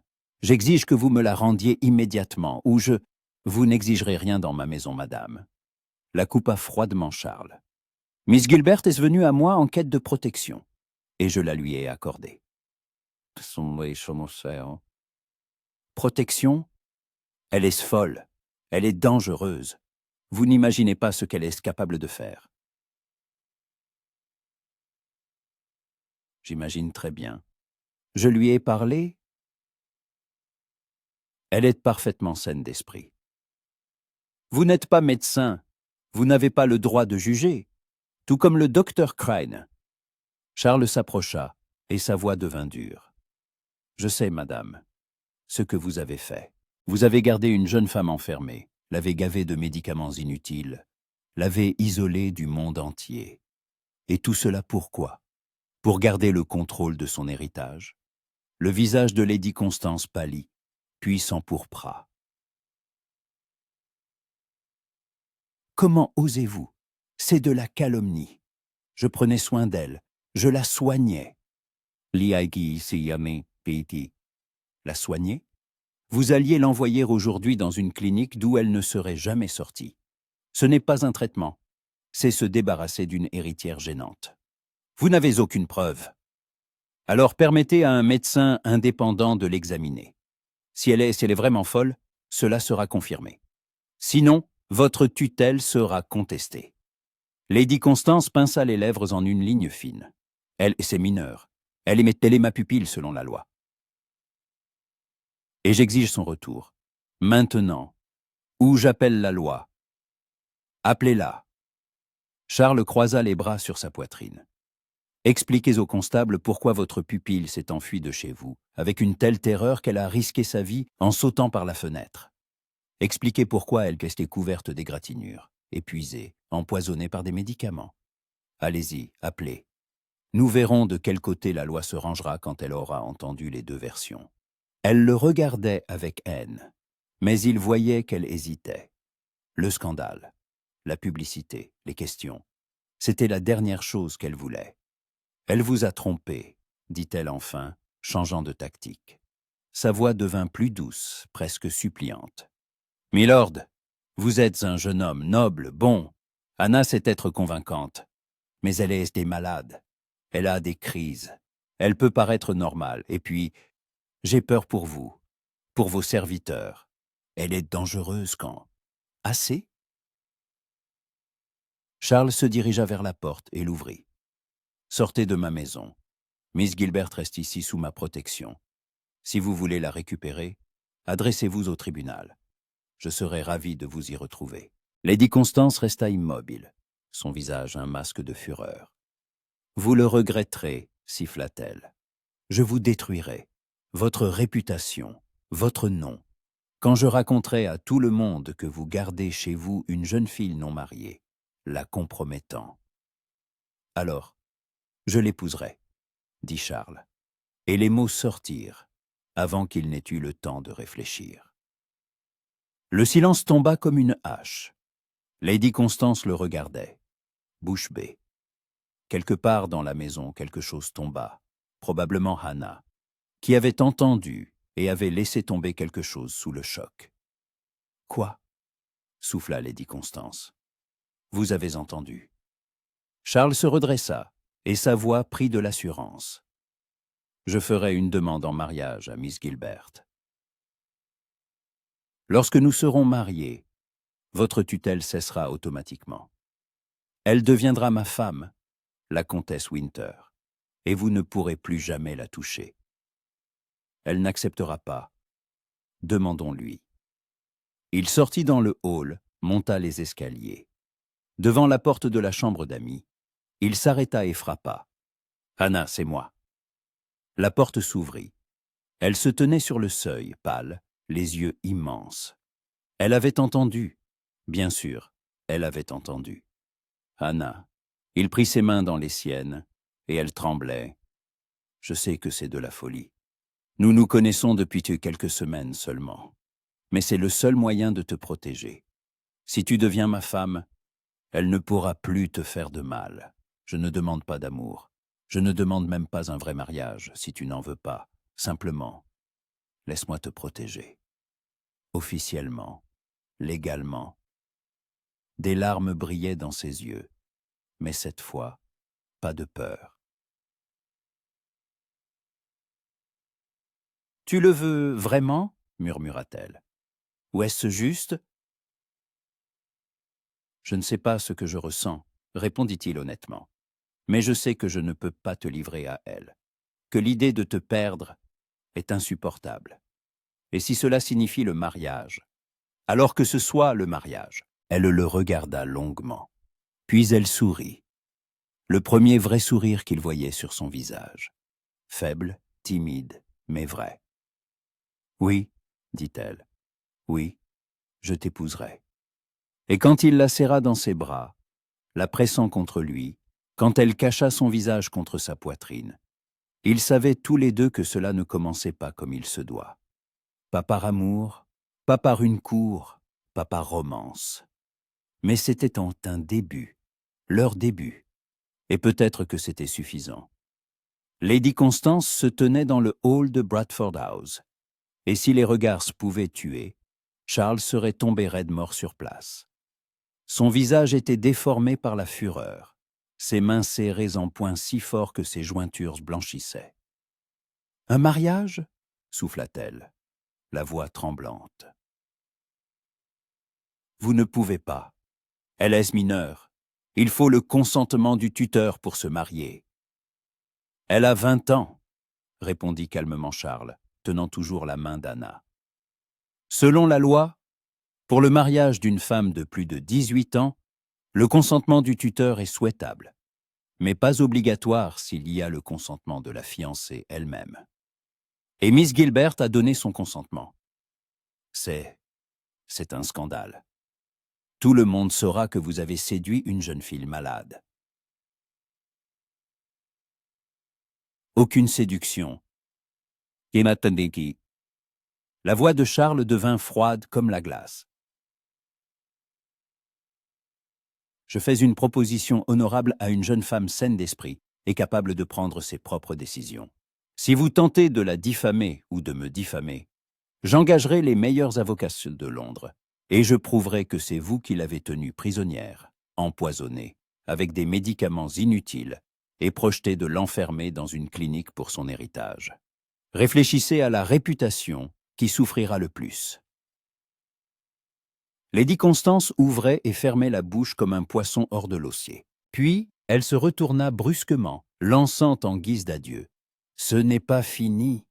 Je trouverai un moyen. Vous le regretterez tous les deux. » La porte claqua derrière elle avec un fracas qui fit trembler les murs. Le bruit de la voiture s'éloignant, rapide, rageur. Charles et Hannah restèrent dans le hall, se tenant toujours la main. Le silence était assourdissant après la tempête qui venait de passer. « Elle reviendra, » dit doucement Hannah. « Elle ne me laissera pas en paix. Qu'elle revienne. » Charles se tourna vers elle. « Mais en tant que comtesse Winter, tu seras intouchable pour elle. Nous devons nous marier le plus tôt possible. Demain, si possible. » « Demain ?» Hannah pâlit. « Mais je ne suis pas prête. Je n'ai même pas de robe décente. » Charles regarda sa robe grise déchirée, ses pieds nus bandés, ses cheveux en désordre, et sentit quelque chose se serrer dans sa poitrine. Elle avait raison. Ils savaient tous les deux que ce mariage était une nécessité, un sauvetage. Mais une jeune fille méritait tout de même un semblant de vrai mariage. « D'accord, consentit-il, pas demain, mais dans quelques jours. Je demanderai au révérend Clarkson de préparer tout le nécessaire. En attendant, il la regarda. En attendant, tu dois te reposer, te rétablir. Tu es épuisé. Comme si elle avait entendu ces mots, Anna chancela. Charles la rattrapa, l'empêchant de tomber. Quand as-tu mangé correctement pour la dernière fois? Je ne me souviens pas. Sa voix était faible. On m'apportait de la nourriture, mais les médicaments me donnaient toujours la nausée. Je ne pouvais presque rien manger. Il la prit dans ses bras, pour la énième fois de la journée, et la porta de nouveau dans la chambre d'amis. Il la déposa sur le lit, la couvrit d'un plaid. Mrs. Harper te préparera un bouillon, léger, pour que ton estomac s'habitue, et du thé avec du miel, et puis tu dormiras. Tu dormiras aussi longtemps que tu le voudras, sans médicaments, sans peur, en sécurité. Des larmes montèrent de nouveau à ses yeux. Pourquoi es-tu si bonne avec moi? Je ne peux rien te donner. Rien, à part des problèmes. Tu me donnes plus que tu ne le penses, répondit-il doucement. Un but, un sens, une raison d'être meilleur que je ne l'étais. Il lui toucha la joue, doucement, presque timidement. Repose-toi. Je serai là si tu as besoin de moi. Il partit, mais laissa la porte entr'ouverte. Les jours suivants, Bradford House se transforma. Charles envoya chercher une couturière à Bristol, une femme âgée aux yeux bienveillants et aux mains d'or. Elle prit les mesures d'Anna, et en 3 jours, elle confectionna plusieurs robes, simples mais de bonne qualité et jolies.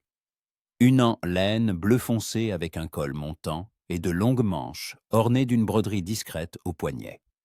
Une autre en velours vert pour les grandes occasions, avec un décolleté bordé de dentelle.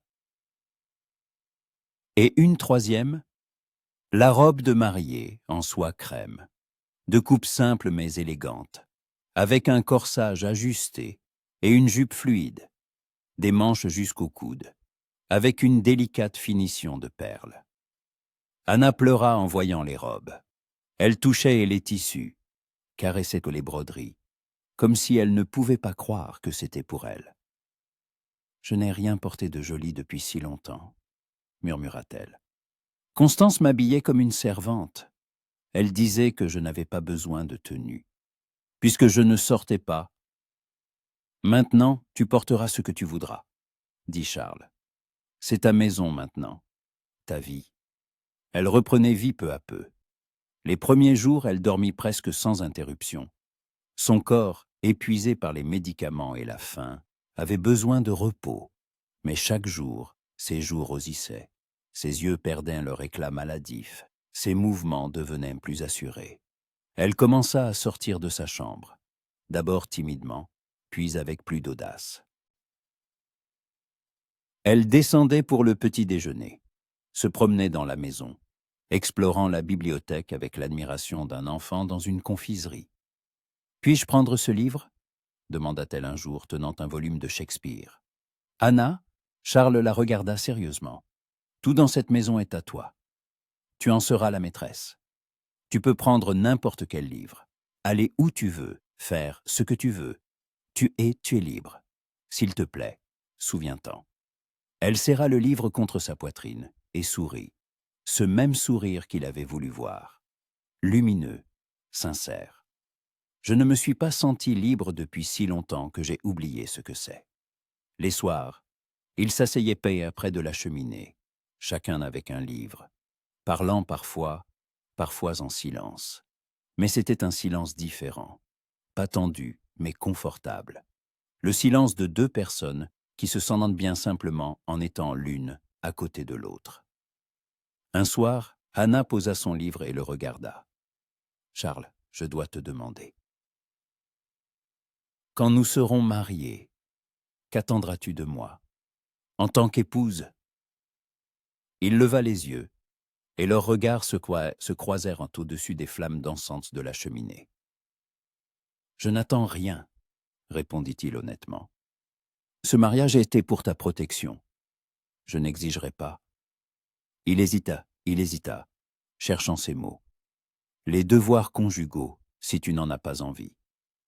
Tu as traversé tant de choses que la dernière chose que tu mérites, c'est une pression de ma part. Mais tu as besoin d'un héritier, dit-elle doucement. Tu es un comte. Tu as besoin d'un fils. Un jour peut-être, mais pas maintenant. Pour l'instant, le plus important est que tu guérisses, d'âme et de corps. Il se pencha en avant et sa voix s'adoucit.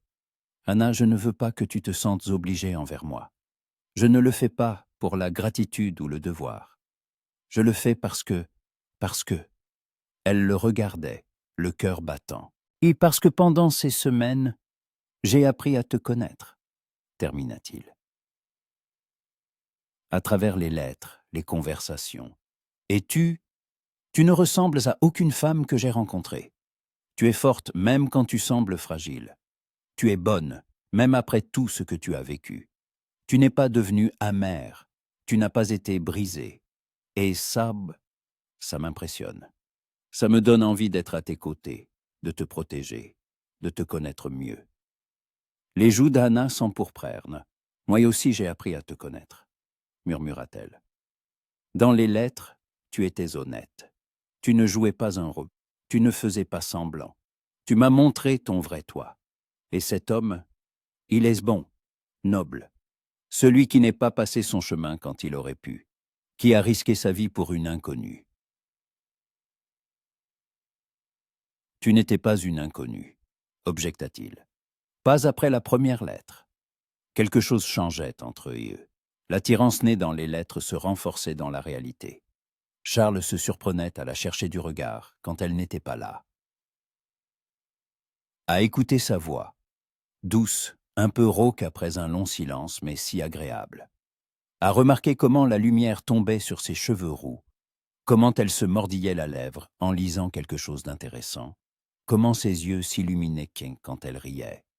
Et Anna le regardait quand il ne voyait pas, étudiait son profil quand il lisait, remarquait comment il traitait les domestiques avec respect, sans arrogance, comment il était patient avec elle, lui donnant du temps, de l'espace, sans la presser, sans exiger, comment ses mains, fortes mais douces, avaient soigné ses blessures, comment sa voix, sévère, avec Lady Constance, mais douce avec elle.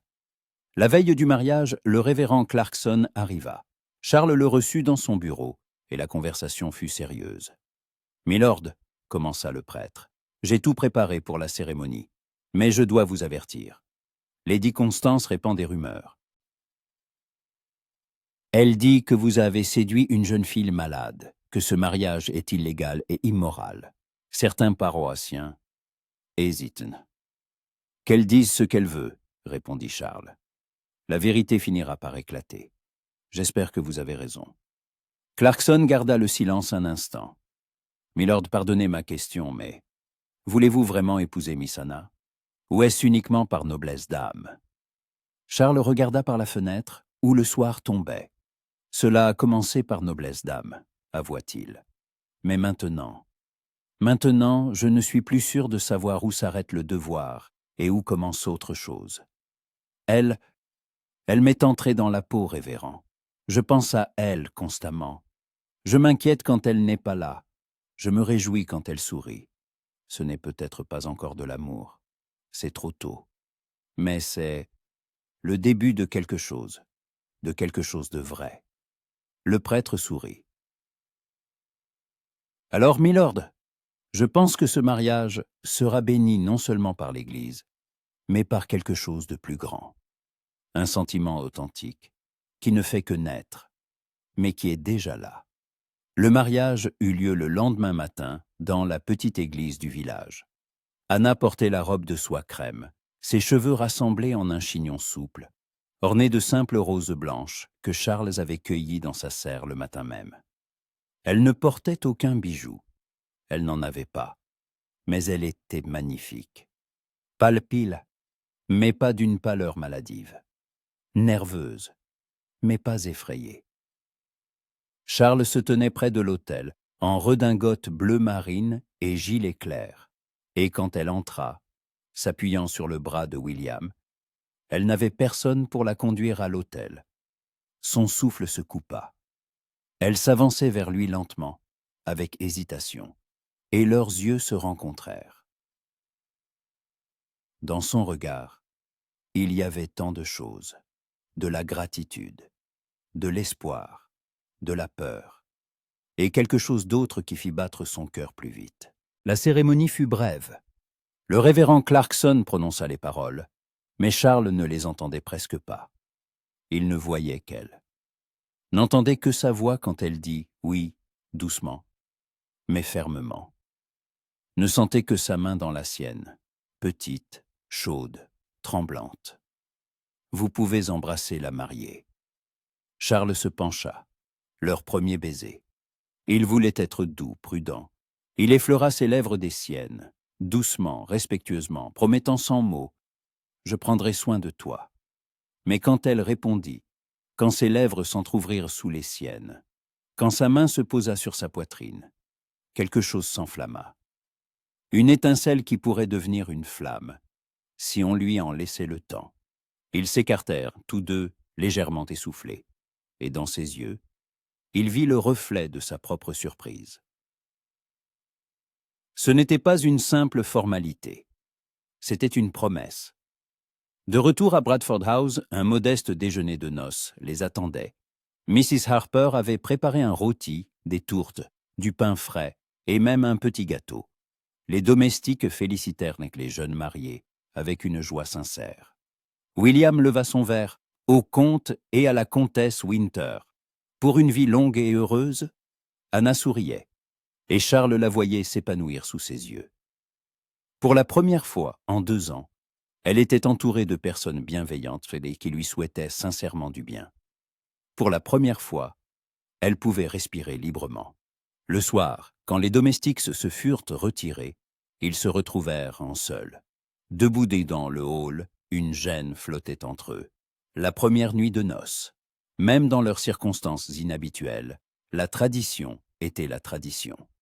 Je n'attends pas, commença Charles, mais Hannah posa un doigt sur ses lèvres. Je sais, dit-elle doucement. Tu as promis de ne pas me presser, et je t'en suis reconnaissante. Mais elle le regarda et un courage timide brillait dans ses yeux. Mais je ne veux pas que nous soyons des étrangers.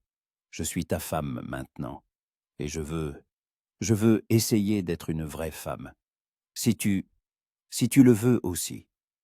Le cœur de Charles battait si fort qu'il entendait le sang dans ses oreilles.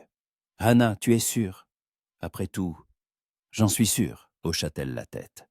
Parce que tu n'es pas Constance. Tu n'es pas le docteur Crane. Tu es celui qui m'a sauvée, qui m'a cru.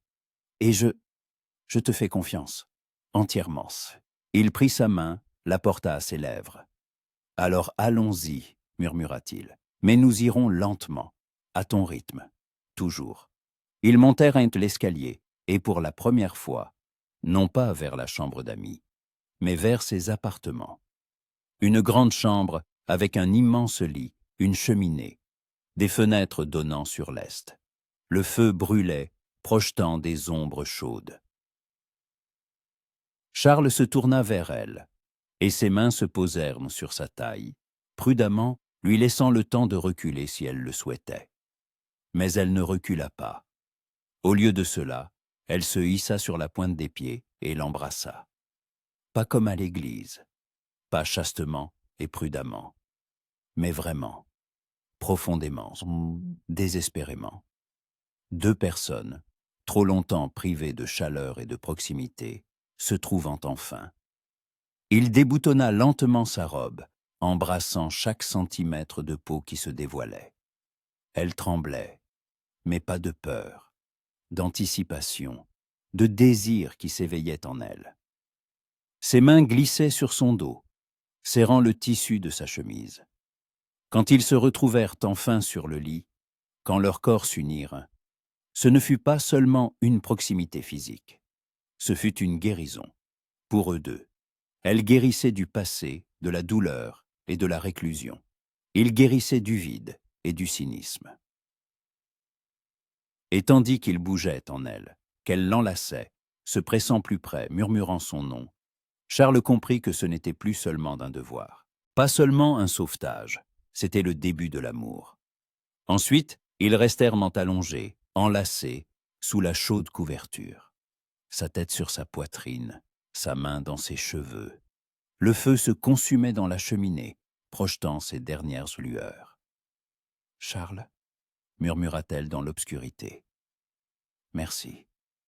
Pour tout, de m'avoir sauvé, de m'avoir cru, de m'avoir donné une chance de vivre une nouvelle vie. Ne me remercie pas, répondit-il en l'embrassant sur le sommet de la tête. Tu m'as sauvé aussi. Je ne savais même pas que j'étais perdu avant de te trouver. Elle leva la tête, le regarda dans la lumière incertaine des braises. Penses-tu que nous y arriverons? À construire un vrai mariage, une vraie vie? Je sais que nous y arriverons, répondit-il fermement. Nous avons déjà un début, la confiance, le respect, l'attirance. Le reste viendra. Et l'amour. Il passa un doigt sur sa joue, sur ses lèvres. L'amour est déjà là, murmura-t-il. Il est juste encore timide, mais il grandit, chaque jour, à chaque regard, chaque mot. Donne-lui du temps, donne-nous du temps. Anna se blottit contre lui, fermant les yeux. Nous avons le temps, murmura-t-elle, toute la vie devant nous. Et ils s'endormirent ainsi, enlacés, protégés par les murs de la maison, et l'un par l'autre. Deux personnes qui avaient commencé comme un sauveur et une sauvée, et qui devenaient quelque chose de plus. Un mari et une femme, des partenaires, et, avec le temps, des amants. Dehors, la première neige tombait, recouvrant la terre d'un manteau blanc. Un nouveau départ, pour tous les deux. Décembre arriva avec ses tempêtes de neige et son gel, mais à l'intérieur de Bradford House régnait une chaleur surprenante. Anna se réveillait chaque matin dans les bras de son mari, et ce simple miracle, se réveiller en sécurité, auprès d'un homme qui ne lui ferait pas de mal, semblait encore irréel. Les premières semaines de mariage furent prudentes, comme s'ils marchaient tous deux sur une glace mince, craignant de faire un faux pas. Charles en était d'une tendresse infinie, demandant toujours la permission avant de la toucher, lui laissant toujours de l'espace lorsqu'elle avait besoin de solitude.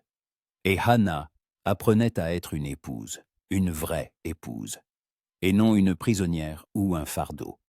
Mrs. Harper lui apprenait à gérer la maison. Comment planifier les menus, vérifier les comptes, diriger les domestiques. Anna absorbait ses connaissances avec avidité.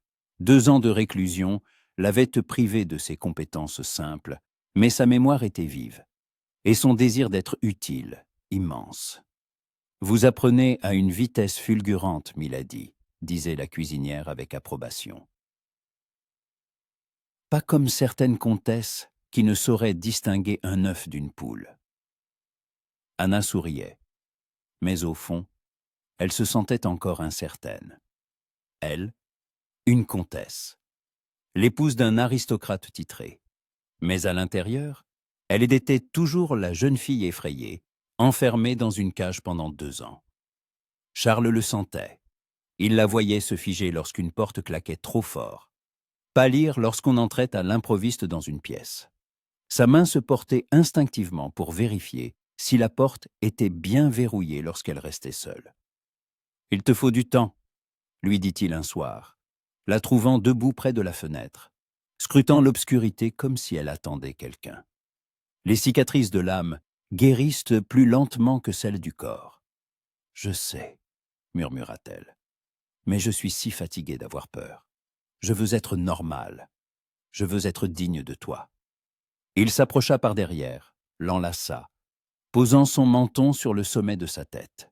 « Tu es déjà digne. Tu es la personne la plus courageuse que je connaisse. Tu as survécu là où beaucoup se seraient brisés. Tu t'es échappée. Tu es vivante. Cela fait de toi une héroïne, Hannah. Mon héroïne. » Elle se tourna dans ses bras et des larmes brillaient dans ses yeux. Parfois, J'ai l'impression que c'est un rêve, que je vais me réveiller et me retrouver dans cette chambre, avec des barreaux aux fenêtres, avec le docteur Crane et ses maudites décoctions. Ce n'est pas un rêve, dit-il fermement, en l'embrassant sur le front, les joues, les lèvres. C'est la réalité. Tu es ici, tu es libre, tu es ma femme, et plus personne ne t'enfermera jamais. Elle le croyait, elle essayait de le croire, et chaque jour, sa foi se renforçait. Ils fêtèrent Noël modestement. Charles savait que Hannah n'était pas prête pour de grandes célébrations, des invités et du bruit. Ils décorèrent la maison, des branches de houx et de gui, des bougies, un petit sapin dans le salon. Charles organisa un dîner de fête et offrit de généreux cadeaux aux domestiques. Quant à eux, ils passèrent la soirée seuls, près de la cheminée, avec du vin et des marrons grillés. « L'année dernière, à cette époque, j'étais seule, » dit doucement Hannah en regardant le feu. Constance n'est même pas venue me souhaiter un joyeux Noël. Elle a juste ordonné à Annie d'apporter le dîner et à verrouiller la porte de l'extérieur. J'étais assise près de la fenêtre, regardant les lumières du village, les familles heureuses, et je pensais que je ne ferais plus jamais partie de quelque chose comme ça. Charles prit sa main, entrelaçant ses doigts avec les siens. Et maintenant, tu fais partie d'une famille, notre famille, petite, imparfaite peut-être, mais réelle. Elle le regarda, et ses yeux brillaient d'une grande chaleur. Sais-tu quand j'ai compris que je tombais amoureuse de toi? Le cœur de Charles manqua un battement. Elle n'avait jamais prononcé ce mot à voix haute auparavant. Amour. Quand? Demanda-t-il d'une voix rauque. Quand tu es monté à ma fenêtre cette nuit-là, la première fois, tu aurais pu ignorer le cri. Tu aurais pu décider que ce n'était pas ton affaire. Mais tu es venu, risquant ta vie, ta réputation, simplement parce que quelqu'un avait besoin d'aide. Elle lui serra la main. Et puis il y a eu les lettres. Et chacune me montrait qui tu étais vraiment. Pas le brillant comte, pas le débauché de Londres que tu avais été, mais un homme vrai. Bon, honnête, seul comme moi. J'étais seul, avoua-t-il, même dans la foule, surtout dans la foule. Tous ces bals, ces salons, ces parties de cartes, du vide, un vide beau et coûteux. Et puis je suis venu ici, je t'ai rencontré, et pour la première fois depuis longtemps, j'ai senti que je vivais vraiment. Quand as-tu compris, demanda-t-elle, que tu ressentais plus que de la simple pitié? Il réfléchit, se remémorant. Tu te souviens de la nuit où je t'ai aidé à descendre, quand tu es tombé et que je t'ai rattrapé? Elle hocha la tête. À ce moment-là, quand tu étais dans mes bras, quand je sentais ton cœur battre contre le mien, quelque chose a basculé. J'ai compris que l'idée de te perdre était insupportable. Pas par noblesse, pas par devoir, mais parce que tu étais déjà devenue importante. Plus importante que je ne voulais l'admettre.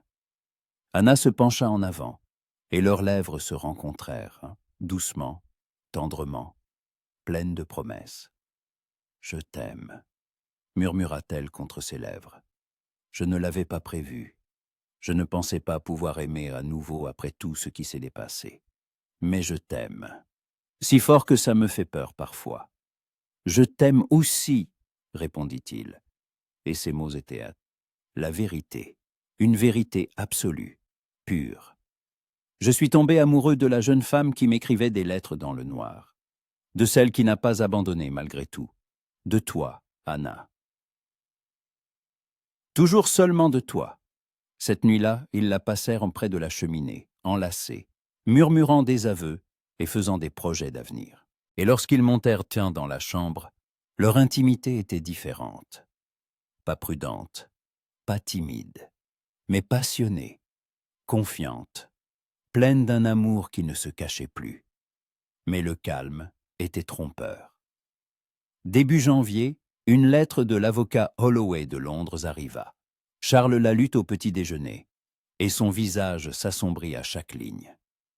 Qu'est-ce qui se passe? Demanda Hannah, posant sa tasse de thé. Lady Constance a intenté un procès, répondit-il en lui tendant la lettre. Elle conteste notre mariage. Elle affirme que tu étais mentalement incapable au moment de la cérémonie, et que le mariage doit être annulé, et que tu dois retourner sous sa tutelle. Le visage d'Hannah pâlit. Elle n'arrêtera pas, murmura-t-elle. Elle n'arrêtera jamais. Alors nous lui livrerons bataille, dit fermement Charles. Holloway écrit que l'audience est fixée à la fin février. Nous avons le temps de nous préparer, de trouver des témoins, des preuves.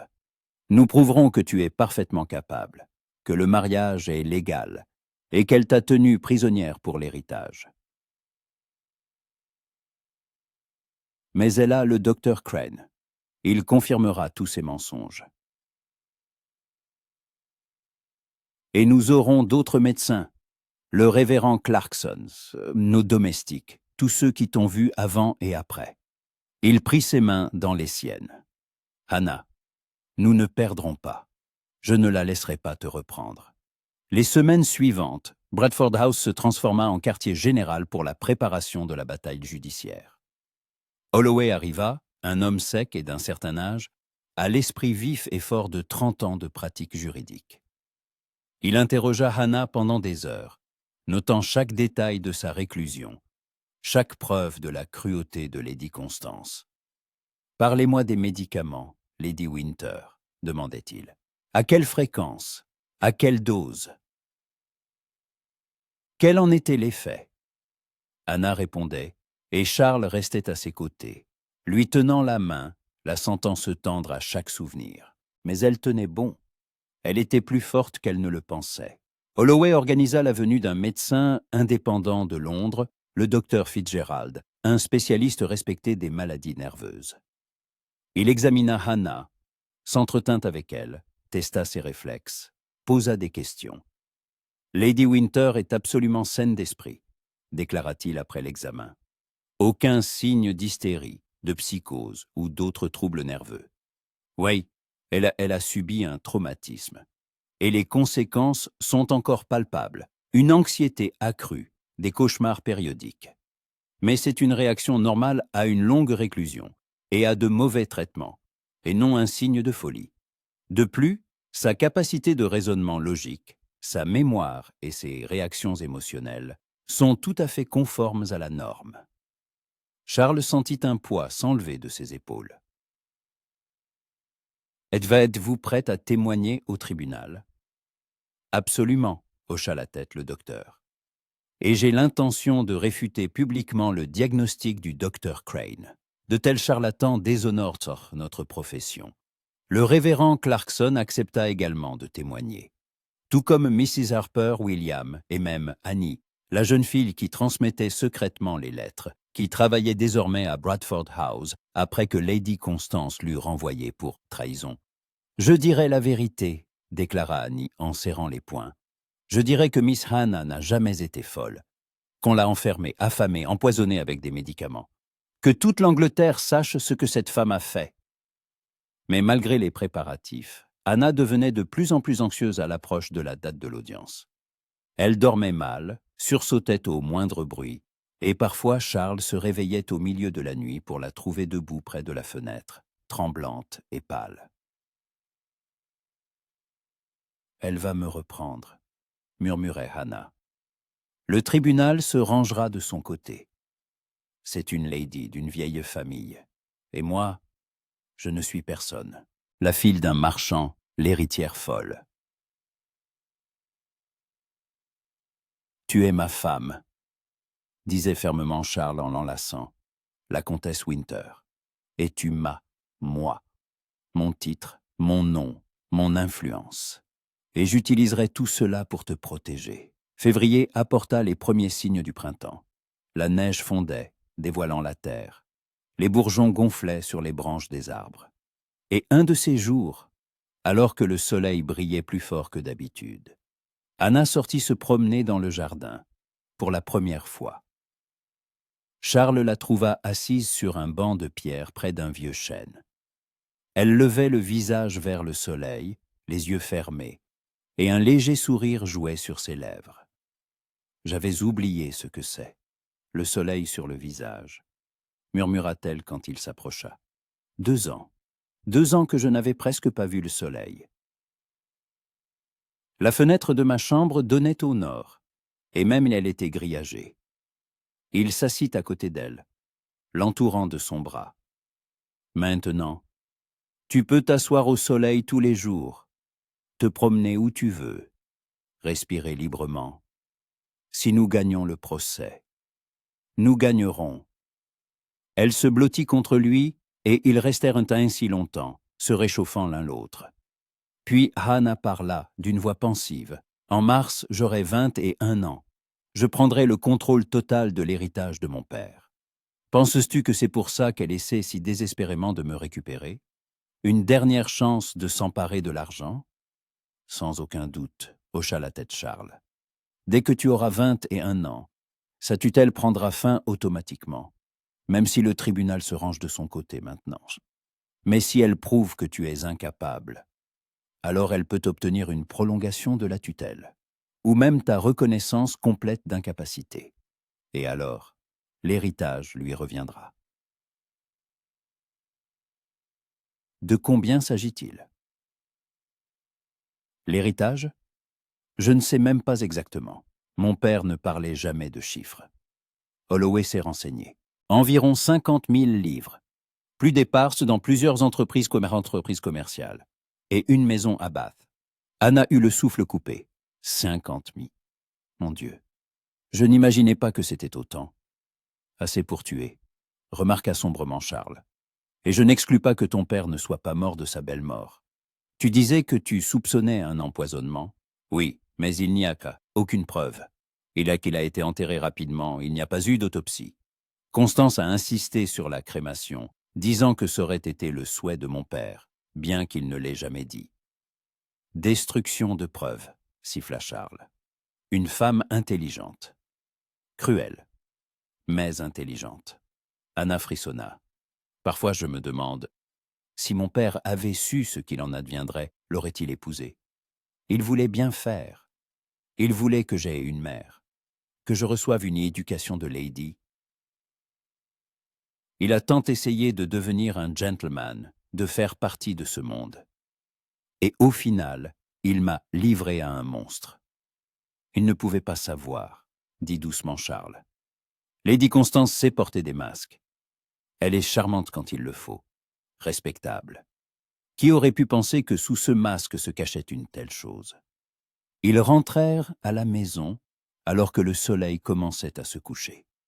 Et cette nuit-là, allongée dans son lit, Anna dit « Promets-moi quelque chose, n'importe quoi, si elle gagne, si le tribunal décide que je dois retourner chez elle.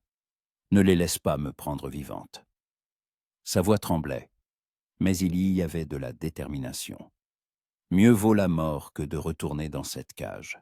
Charles se retourna, l'attirant si fort contre lui qu'elle poussa un petit cri. « Ne dis pas ça, ne dis jamais ça. » Il embrassa son visage, ses lèvres, ses larmes. « Nous ne perdrons pas.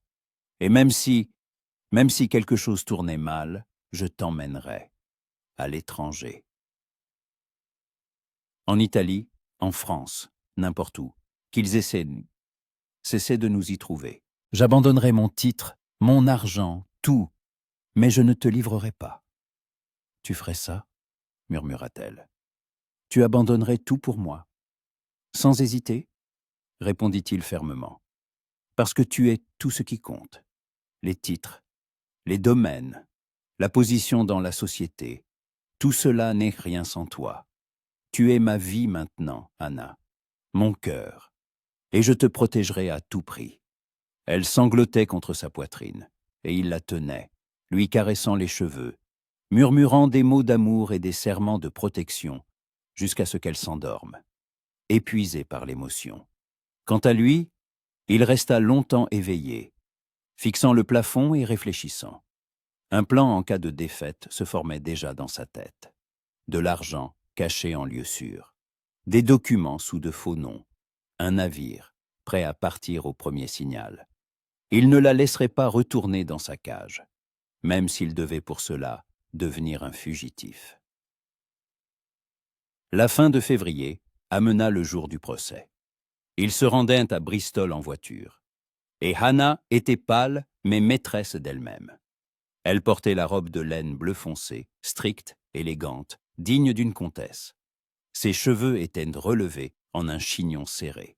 Aucun bijou, à part son alliance. « Tu es magnifique, » dit Charles en lui baisant la main. « Et tu es forte. » Souviens-t'en, la salle d'audience était comble. Non seulement les parties au procès étaient présentes, mais aussi des curieux. Le scandale de E, l'héritière folle, et du comte sauveur agitait toute la région. Lady Constance était assise de l'autre côté de la salle, en noir de deuil, avec le docteur Crane à ses côtés. Son visage était un masque de chagrin et de noblesse. La veuve parfaite, s'occupant de sa belle-fille malade. Le juge, un homme âgé au visage sévère, écouta les accusations de Lady Constance sur l'incapacité d'Anna, sur le fait que le comte avait profité de son état, que le mariage était illégal. Le docteur Crane témoigna décrivant une hystérie sévère et des crises dangereuses. Il parlait avec aisance, de manière convaincante. Mais lorsque la défense prit la parole, tout changea. Le docteur Fitzgerald démonta méthodiquement le témoignage de Crane, soulignant les incohérences, les méthodes obsolètes, l'abus évident de médicaments. Le révérend Clarkson raconta ce qu'était Anna avant et après sa réclusion. Annie, tremblante mais ferme, décrivit les conditions de sa détention. Puis ce fut au tour d'Anna de parler. Elle se leva, et Charles vit ses mains trembler. Mais sa voix était stable lorsqu'elle commença son récit. Elle raconta tout. La mort de son père. Comment Constance l'avait progressivement isolée. Les médicaments, la réclusion, les projets de l'envoyer dans une clinique. Comment le comte Winter l'avait sauvée. La salle l'écoutait, retenant son souffle. Quand elle eut fini, le juge la regarda longuement. « Lady Winter, dit-il, vous me semblez parfaitement saine d'esprit. Votre discours est cohérent, vos pensées sont claires. Expliquez-moi comment une personne dans un tel état a pu être déclarée folle. » « Parce que personne ne me l'a demandé, » répondit Hannah. « Personne n'en a écouté. Une seule personne m'a cru. Mon mari. » Le juge hocha la tête, prenant des notes. Puis il annonça une suspension pour délibérer. L'heure d'attente fut la plus longue de la vie de Charles. Il tenait la main d'Anna, et il restait en silencieux, incapable de parler. Quand le juge revint, son visage était impénétrable. Après avoir examiné toutes les preuves présentées et entendu les témoignages des deux parties, prononça-t-il. Le tribunal décrète que Lady Hannah Winter est pleinement capable et saine d'esprit. Le mariage entre elle et le comte Winter est légal et valide. Les accusations de Lady Constance Gilbert sont rejetées. De plus, le tribunal transmet l'affaire de séquestration illégale et d'abus de pouvoir tutélaire au procureur pour enquête. Le coup de marteau. Fin. Ils avaient été gagnés. Anna s'effondra dans les bras de Charles, sanglotant de soulagement. Et il la tenait, l'embrassait, murmurant des mots de gratitude à Dieu, au destin, à qui que ce soit. Elle était libre, pour toujours. De l'autre côté, Lady Constance se tenait debout, blanche de rage. Mais Charles se contenta de lui sourire, froidement, triomphalement. « Tu as perdu, et tu ne te relèveras pas. »